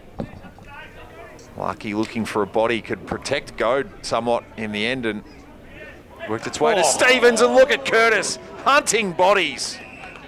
What are you talking about, Intraclub? Yeah, well, they're opposing colours, and he's trying to set a bit of a standard and a tone here, Paul Curtis.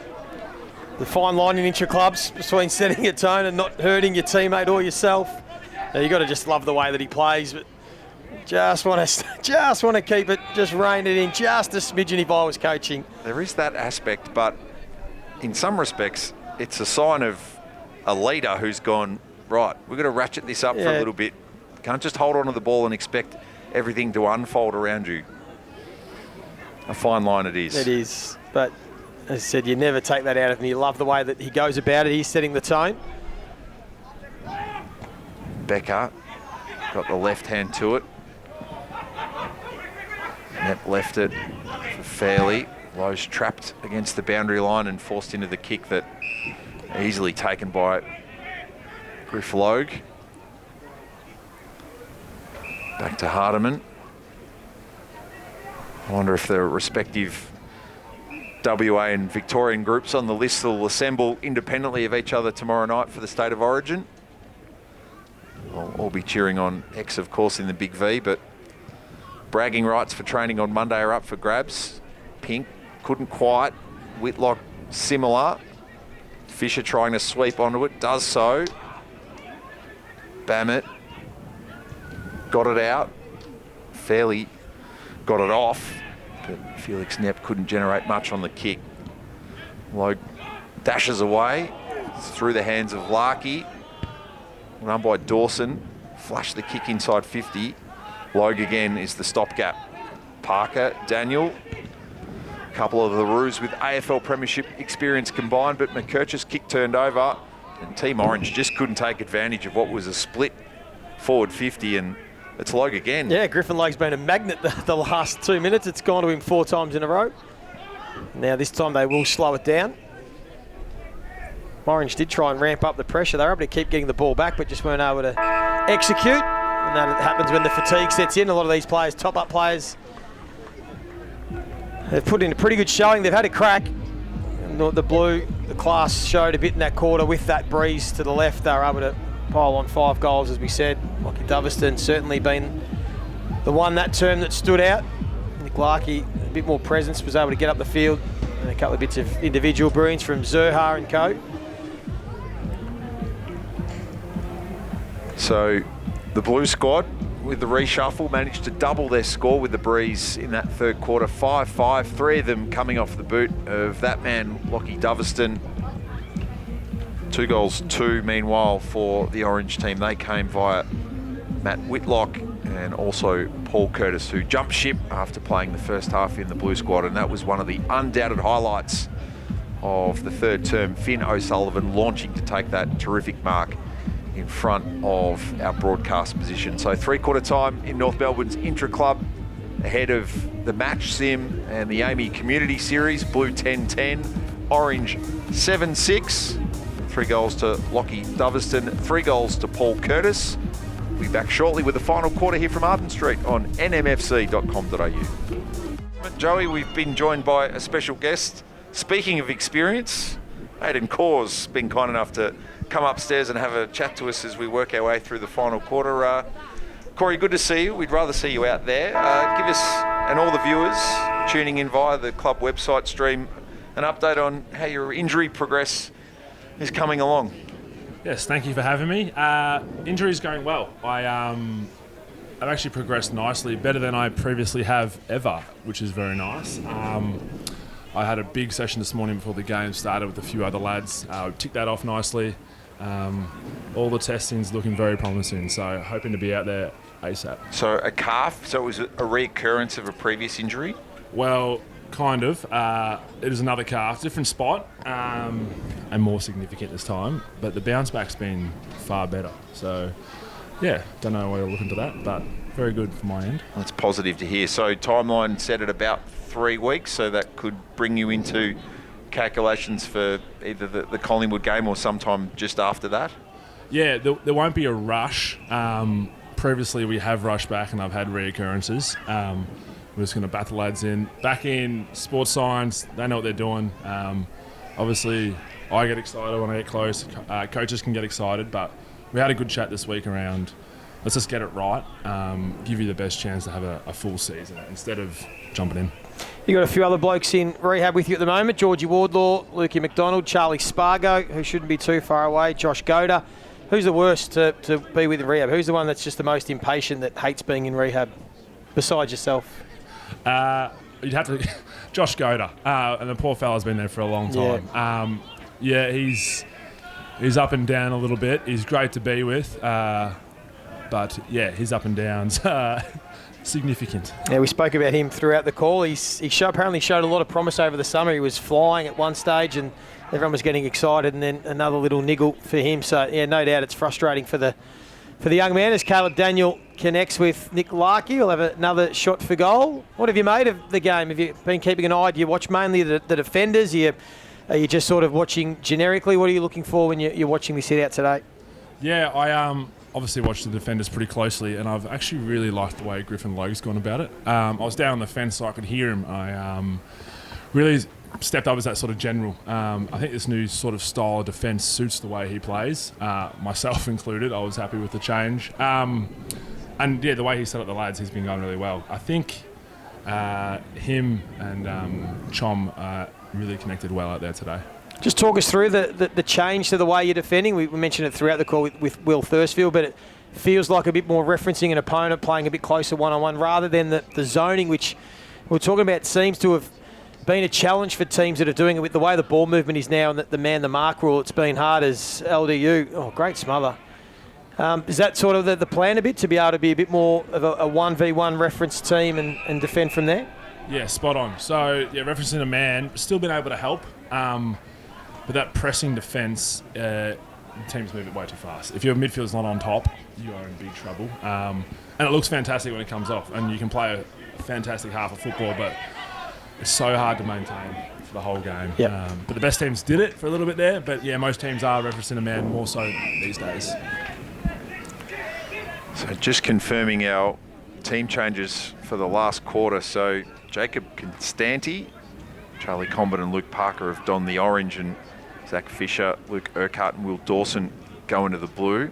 Orange team have turned it over. Some sun issues for Matt Keast, who got it off to Darling. Valasaris back to Keast, who now spots that man tracking the wing line out of the corner of his eye, but the kick was shallow, and Instead of finding Nep, it finds Toby Pink. So it feels like, Nigel, then that everyone that's started in the Orange has had a crack at being in the blue team pretty much. So that's maybe no doubt a plan that despite 7 or 8 of the AFL listed players starting in the Orange team, they've all had at least a quarter, if not 2 quarters, playing in the better team and in the best 18, so they get that experience as well, playing with the senior group. Which I think, Joey, starting with a clearly stronger team and then being able to shuffle the cards a bit is a good way of doing it rather than trying to do that in reverse. Certainly made for a reasonably even and good standard contest.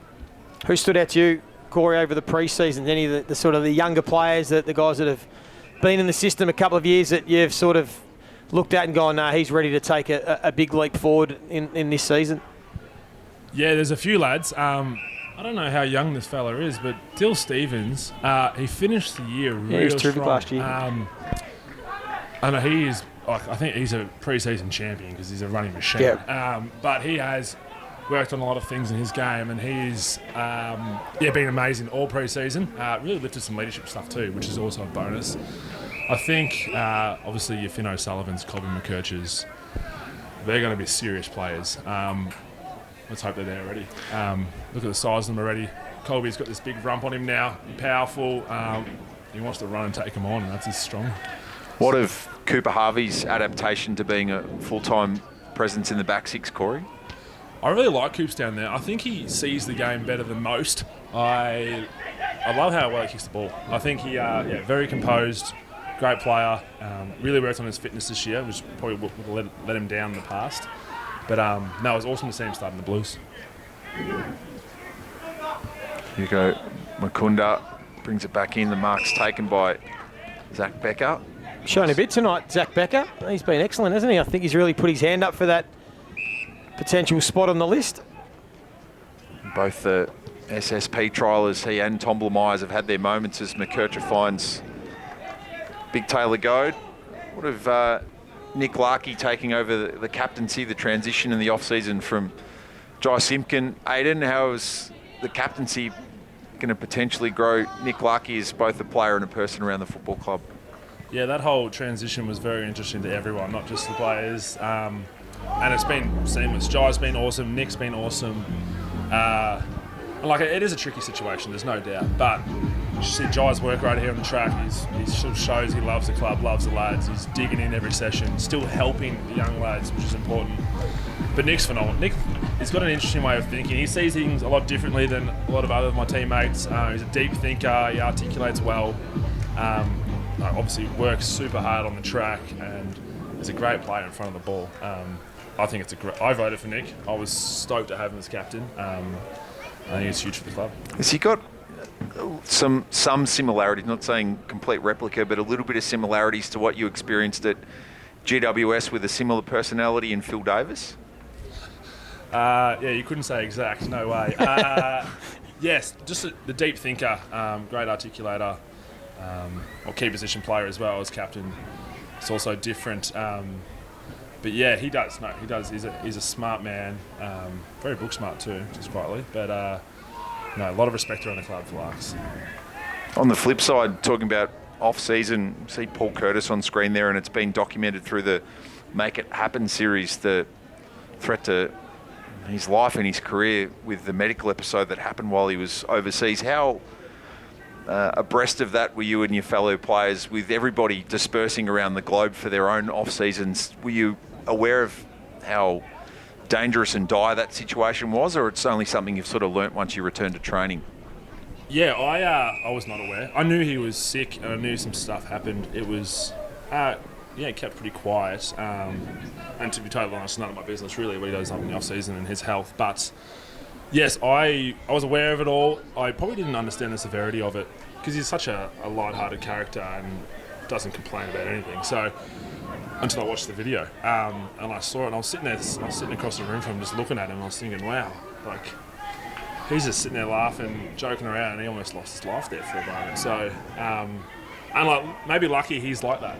And he handled it quite well compared to some other people that may not have. But yeah, not fully aware of the severity of it. No. 3 goals and a couple of crunching tackles late in the third quarter today, Yeah, Joey. I was worried about some teammates, Corey, late in that third quarter. He was starting to hit some bodies. If none of that information had sort of made it into the media in sort of recent weeks, you'd have no idea what he's dealt with in the off-season. He does look a bit slimmer. He looks a bit leaner. Now, whether that was because of the illness or whether by design it'd be able to improve that aerobic tank, but he certainly hasn't lost any of his power, but he's moved brilliantly today. Seriously powerful unit. Yeah, I was happy not to be on the other end of those tackles for sure. Joined by Aiden Corr for the final term of North Melbourne's Intraclub. 29 points the margin. The blue team leading orange, and blue team have a man in orange right now, and Jack Darling to thank. He kicked the first 2 goals of the match. He tries to get this ball deep. Back with the flight goes Logue. There was a tangle, a whistle. A free kick from the umpire who's on the boundary side of the contest. Probably had the best angle to understand what had happened, and what had happened is Matt Whitlock was impeded and he'll get a shot at his third of the day. Have you spent time matched up against Matt Whitlock in the off-season as he's developing his forward craft? Yeah, a little bit. I've obviously been a little bit interrupted. I spent a lot of time with Witters in the gym. And him and Will Dawson, we've teamed up as a team of 3 in there, and Will is seriously powerful, and Witters is getting there, and I'm loving watching him. Look at him strike that ball. Yeah, he's been excellent. Getting his hands on the ball, he makes good decisions, and he kicks the ball well. He's going to put a big frame on him, and away he goes. I think he's actually a really funny operator too, so it's good to spend some time with. And I'm really pleased to see him go really well there today. Yeah, when we were speaking to Will Thirstfield, talking about these young, tall, key position players, Will Dawson and Whitlock, and even Taylor Goad, and it's important to have these 200-centimetre players because you're looking at the Sam Darcys of the world and the King boys and Phil Thorpe, and you'd know you're a bit undersized compared to some of them, Corey, and you've got to have these 200-centimetre key position players, but it does take a long time to get a big enough body on them to be able to play consistently at AFL level. So you do sometimes forget that you have to be patient with them, but you must be loving the progression that they're making, and you're confident these boys in time will be super players? Yes, I do agree that they are massive units, and the kids coming through these days are even bigger. But these boys are working hard, and they're hunting it in the gym, which is good to see. And they're bringing me along for the ride, which is beautiful. But yes, I'm very confident in those lads. Will Dawson's going to be a monster, and I think at 200 centimetres, he'll be a beast and a huge addition to the club. It's got to keep him consistently out there. And Will Thirstfield spoke about that with us in the second quarter, Aiden, that the physicality is starting to come online to match the temperament as a real competitive beast. Absolutely is. And I think across the board, you hear it at training now. If you come down and listen to the boys train, you can hear the body on body during drills. That's men hitting men. And you see the difference from the last couple of years. It makes a huge difference on game day. What about Clarko? Aiden, is he? He's one of the all-time great coaches. We've heard in the past he's had themes or something you've been sort of working towards. We've spoken about the start to the season. It's a really good start to the season when you look at Port Adelaide, West Coast, Essendon and Carlton to open, and then Richmond not long after that. Has there been a theme? Have you started to look to the season? What's sort of been the progression from the coaches in regards to once the season kicks off in March? Yeah, well, we speak a lot about we want to make this quantum leap. We had all these things around marginal gains, getting a little bit better here, a little bit better there to help us climb. And we're over just climbing a little bit, moving 1 or 2 wins. That's just not the answer. We want this quantum leap. We're hunting it in every aspect of the game. Major on defence, so you'll see, you can look across the ground now, a lot of boys are paired off and you've got a lot more responsibility on the man. Yes, this is a huge opportunity for us, but we need to show up and play well all those games to get near it, so we're pretty excited. The themes usually come out, it could be sporadic on game day as well. Could come up with something completely random too, the big fella, but no real thing. We just want that quantum leap. But just that messaging and the mindset regards to, as you said, instead of just small gains, it's no, we're taking big leaps, and that changes the whole psyche of how you go about everything and the work you do. Absolutely. 5 wins and a draw last season, but 4 games lost by 9 points or less. What's been the scenario-based training you've done through the off-season to try and turn those losses into wins and suddenly you become a 10-win team? Yeah, it's a great question. We do a lot of those scenario-based training, drills, learning, and we've really changed it up this year. We've had a great addition in Zane Littlejohn. He's a great teacher, a great communicator, and he's got a lot of us doing stuff out on the track and learning out there instead of just in the classroom. And like, to be perfectly honest, I learn far better out there than I would off a whiteboard. So, yeah, it's all the boys just getting confident and knowing that, because if someone falls asleep in those situations, the whole thing can come undone. So, yeah, like you said, we turn those games into wins, and all of a sudden we're climbing a lot quicker than we think. Even though it wasn't a win, but that draw with Brisbane, and talking about a team that's won 2 premierships now and made the last 3 grand finals, even though you don't get exactly what you want out of it, how much do you track back to that game as a little bit of a turning point last season, even though there were still some little bumps along the road of 2025? Yeah, that was a big game, and we didn't think they played like a horrific style either. They played a decent game of football. It wasn't their absolute best, because if it was the absolute best, they pretty much beat anyone at that rate. But we do look at that and the rest of that season moving forward. It was just the physicality piece we brought, the buy-in from everyone and being on the same page. But it's a dull feeling after a draw. I'm sure you had plenty of draws in your time. I actually had played in the grand final with one. Thanks, so there you go. Yeah, Appreciate you bringing that up anyway. Thanks, mate. As Will Lambert kicks the ball inside 50 for Team Orange. I was as shattered as you were. That's a terrific response. Not sure if you played in many draws. No, just the last AFL grand final that happened to be a draw anyway. Great to have Lee Montagna joining us on the live stream this afternoon. Membership.nmfc.com.au to help make it happen in 2026. Dylan Stevens with the turnover mark on the outer wing. He's got an easy option in Logue, who deals with Will Lambert off the VFL list and puts it inside 50. Zerha read it better than Byrne, and he's got the breeze to deal with, so thinking of whether it's a handoff or an arced run to get around the man on the mark.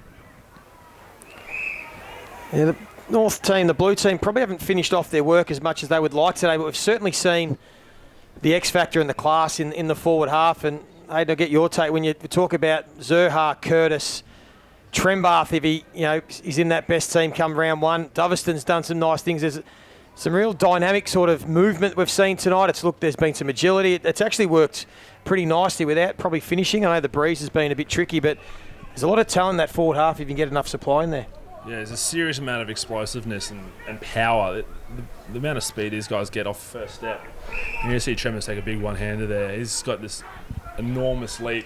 It comes out of nowhere. You think you've got him bodied up nicely and off he goes. But yes, we need to work on that delivery, that connection piece going forward. You can't just bomb it in there all day. You need to put it in front of these boys and let them get to work. Dersmarine board for Banch. Had the pass or shoot option. It was pass, and Doveston can try and work it on the snap for a fourth. What's he like as a personality, young Lockie? Yeah, he didn't say, to me, he didn't say a whole heap early, but that changed dramatically. He's cheeky. You can't walk past him without him doing something to you. Is that a Christmas break thing? Like, it's sort of break the ice in December and then guys come back from the 3 weeks off over Christmas, New Year, and suddenly the flowers bloomed? For most, I reckon he was a little bit earlier than that. No, he's a great kid. He's awesome to have around the place. Brings a lot of life, a lot of fun. He's read that well, but just not quite enough. So 3 remains his total for the day. Maybe it's more the opposite. Maybe he came in and thought, right, I'm just going to try and hold back my personality, just do the right thing, head down, bum up, and then after 2 weeks, your natural personality comes out. Which we love. And the boys really encourage that. It's a pretty safe space, which is awesome. Bailey Scott will find Darling. He looks good too, Jack Darling. He's still fit and moving well. He's as hungry as ever. Yeah, he's turning 34.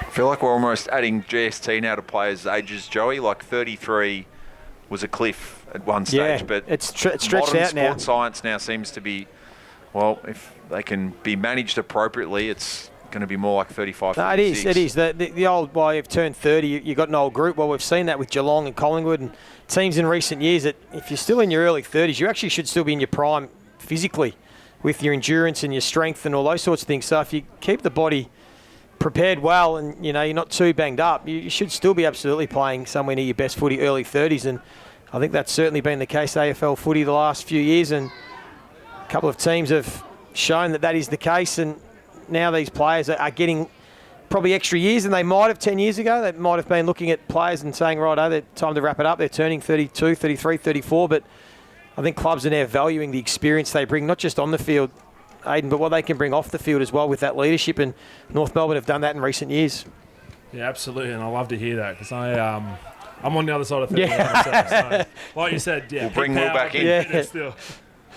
See Callum Coleman-Jones and Braden George just in the top of shot there doing some extra running after their half of footy. Dawson gives away the free on Whitlock. And Yeah, just a couple of times Will Dawson this last quarter's just given away free kicks. He gave that one away previously. He was trying to do the right thing the previous one. He was trying to protect his teammates when it was a 3-on-1, and that time maybe just a little bit too aggressive, a bit too early with the body work, but it's all part of the learning of a young key defender. You'd love him to be that way than the other. Yeah. We can teach him to tone that back. That competitive beast that he has in him comes out all the time. It's good to see. so that's 4 for Matt Whitlock. And Joey, I imagine the main takeaway tonight is there's potential for this forward line to take a step forward with Whitlock and Doveston a part of it. Potentially, yeah. I mean, Doveston maybe more ready because of the size and the shape he is. We know that Whitlock, and speaking to Will, he's still more of a project, and they can afford to build him up with Jack Darling still on the side and Nick Larkey still at his prime. But hopefully he does get some opportunity throughout the season, and he got a little glimpse of it. And as he continues to develop and get a taste of AFL footy, he's certainly shown against a quality opponent. For a lot of it was Charlie Comben, particularly in that second quarter, that he's more than capable. So through 21 minutes, 25 minutes scheduled. We'll wait to see if there's any extension beyond that as Brinker Ritchie and Valasaris combine for Orange. Markovski, clever enough to keep it in. Then some acceleration to the goal line, but misses. Some valuable minutes and exposure for a number of the VFL listed players in today's game. Still a month and a half away from the start of their first year under first year coach Adam Markon. Blamires finds Fisher. Fisher to Sheasel, who's logged plenty of minutes tonight.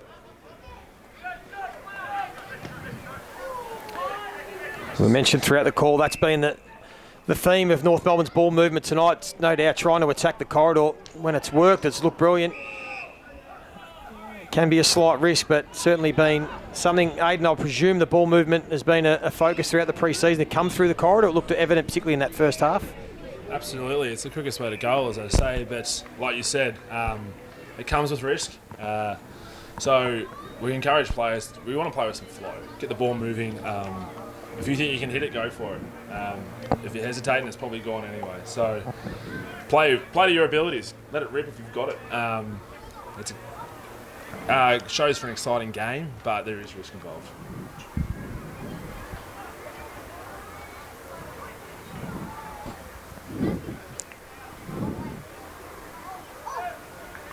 So it's a handful for Matt Whitlock. Kicked the last 3 goals of the match. Goal. Yeah, this might be the story to come out of the game. As you said, Matt Whitlock kicking 5, and basically all in the Orange team. So playing against the better defenders, so to speak. He hasn't just been doing it, cashing in on being in the best team, the blue team, and getting goals against top-up players. He's done it against some good defenders, and Will Thirstfield spoke about his agility for his size is as good as anyone. He's flushed the ball beautifully with his set shot kicking, and he's just going to grow with confidence from this tonight.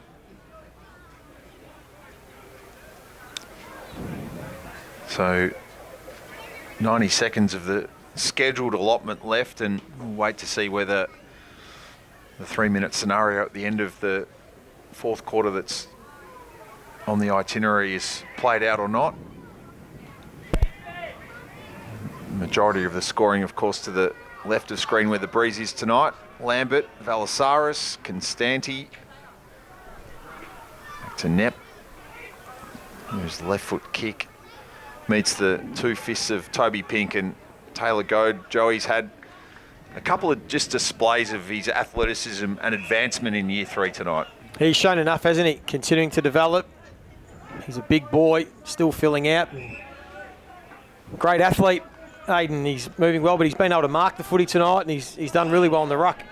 He's a genuine unicorn, that bloke. I think he's the quickest bloke on the list, most explosive, wins all the jump tests. Like you said, work on that body size and his endurance, and he's right up there for game day. Also, he goes toe-to-toe with X every day, so that's going to make you a better player regardless. Zerha brings the kick back. And Dersma looking into the sun.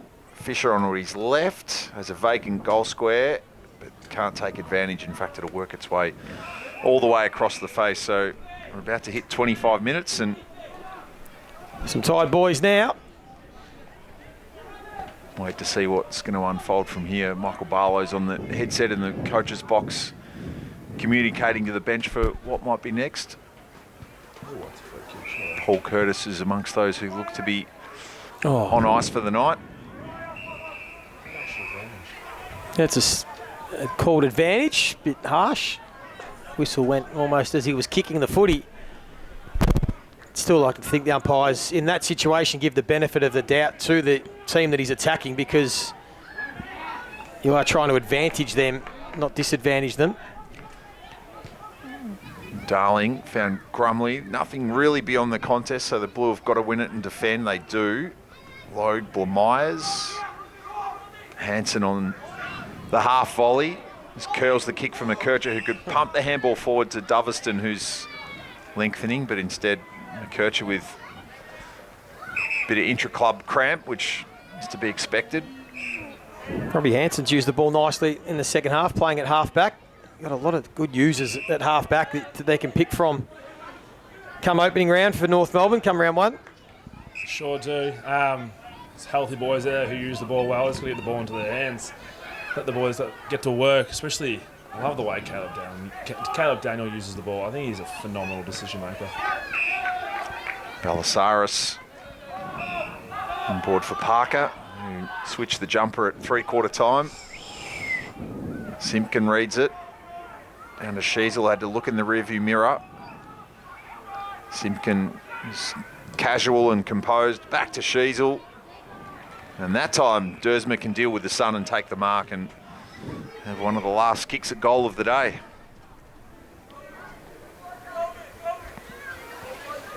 Who are the senior leaders working with Zane Dersma to bring out his talent, Corey?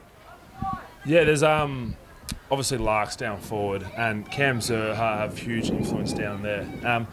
Tell you who's also been awesome for Zane Dersma is Lukey Urquhart.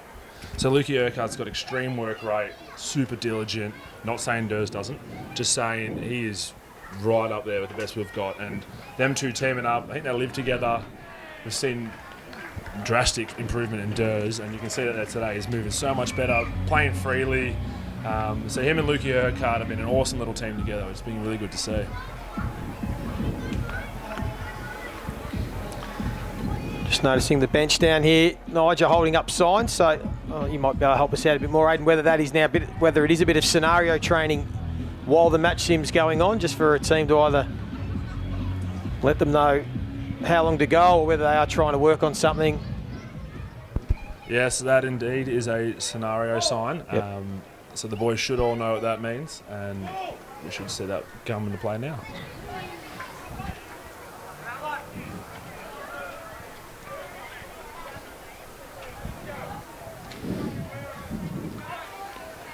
Carly Fox, the CEO of the bench, with a number of colours at her disposal, so the players will work their way through these scenarios in the closing chapter of this game.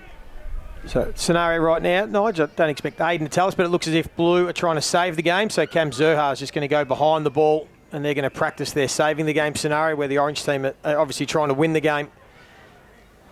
So the sides can just practice their late game situational play. This is a theme of the match sims between the clubs that will take place next weekend, or from next week. Games on Monday and through the rest of the week.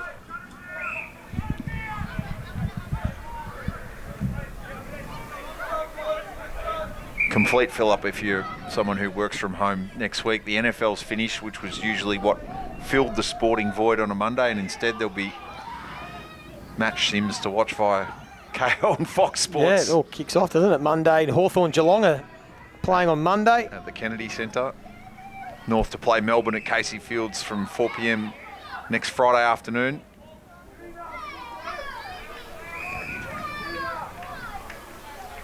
You're going to take an interest in the State of Origin tomorrow night, Aiden? Is that something you'd sit down and have a look at, or you're not one of those guys that really be too fussed? No, I'll definitely sit down and have a look. Obviously, you're watching Big X go at Yep. it. I think he'll be awesome for the game. He's not one to not go 100%. So he'll be out there having a red-hot go with his helmet on, no doubt. And obviously having old teammates at the Giants who also are super players. To watch them go there and play for their states would be awesome to see as well. Nice goal from Will Lambert there, who's played a handful of games on the VFL list in the past 2 years. He plays his local footy with Mount Eliza in the Mornington Peninsula League, and that's a terrific finish. 85-74, and Joey, if Blue team are in save the game mode, That's Orange not team have ideal. scored against No, them. that's right. But that's what today's about, learning. I'm sure there are edits that will be pulled out and explored into next week ahead of the assignment against Melbourne, and then of course the Amy Community Series match against Collingwood at Ballarat's Mars Stadium on Sunday, March 1. There's Orange trying to charge off from half back. They're taking all the risks. They're trying to kick another one. That's their scenario right now. North Melbourne, the Blue team, have just got to be able to lock it up here. Tackle from Dylan Stevens on Alex Noblet.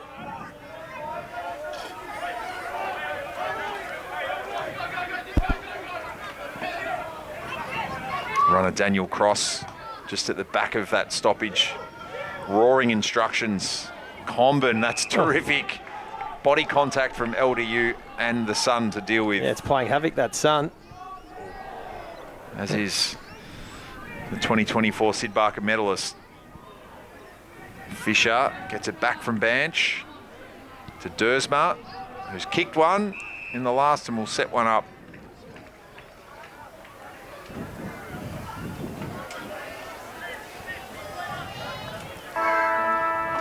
With the final kick of the game.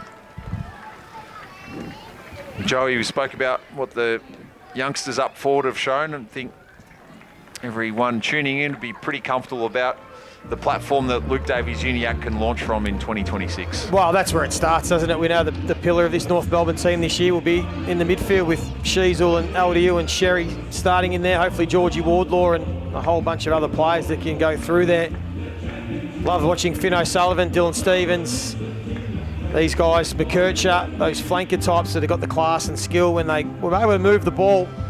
At times it looked really impressive, as we mentioned throughout the call, coming through the corridor, getting that run off half back and going into a forward line that has so much power and explosiveness when you think about Paul Curtis and what he did in the first two or three quarters.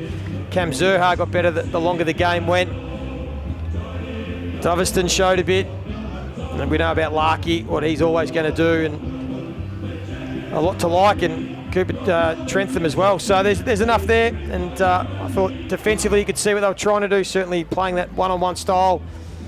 They were able to defend well. Griffin Logue looks solid back there, along with Charlie Combin. And I think there's plenty of positives they can take away and plenty they can continue to work on, but that's a good hit out, and more importantly, they got through unscathed. Yeah, that's the biggest tick of them all, despite your brief moz at one stage during halfway into fingers the third crossed quarter. no one gets injured. So 13-13-91 to 11-8-74, putting the scores in context with multiple team changes across the day, but 5 goals for Matt Whitlock, all coming in orange. 3 for Paul Curtis, 2 in the first half for Blue. He kicked 1 in the third quarter for the orange squad. And Lockie Doverston kicks 3 goals in succession in the latter part of the third quarter to certainly press his claims for more honours in coming weeks. Jack Darling kicked the first 2 goals of the game, and Xavier Bammett, who's on the VFL list, kicked a couple of goals in the second quarter as well. Aiden Corr, appreciate your time. All the best in the rehab with the calf over coming weeks, and fingers crossed we see you on the right side of the fence very soon. Thank you very much for having me. Good on you guys. Good luck, mate. Go well.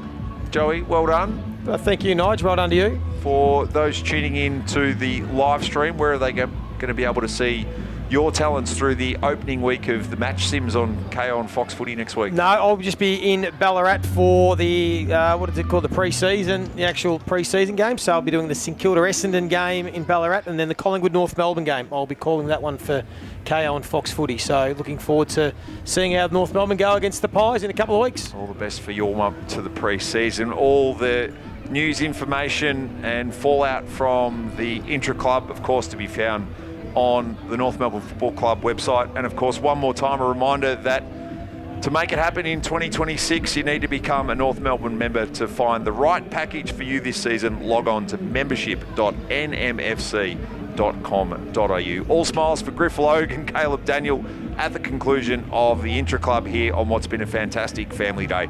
Blue 13-13-91, Orange 11-8-74. That wraps up things from Arden Street. Good luck to Big X as he dons the Big V tomorrow night, and we'll of course keep you abreast of all the build-up through the week to the Kangaroos taking on the D's in the match sim at Casey Fields next week.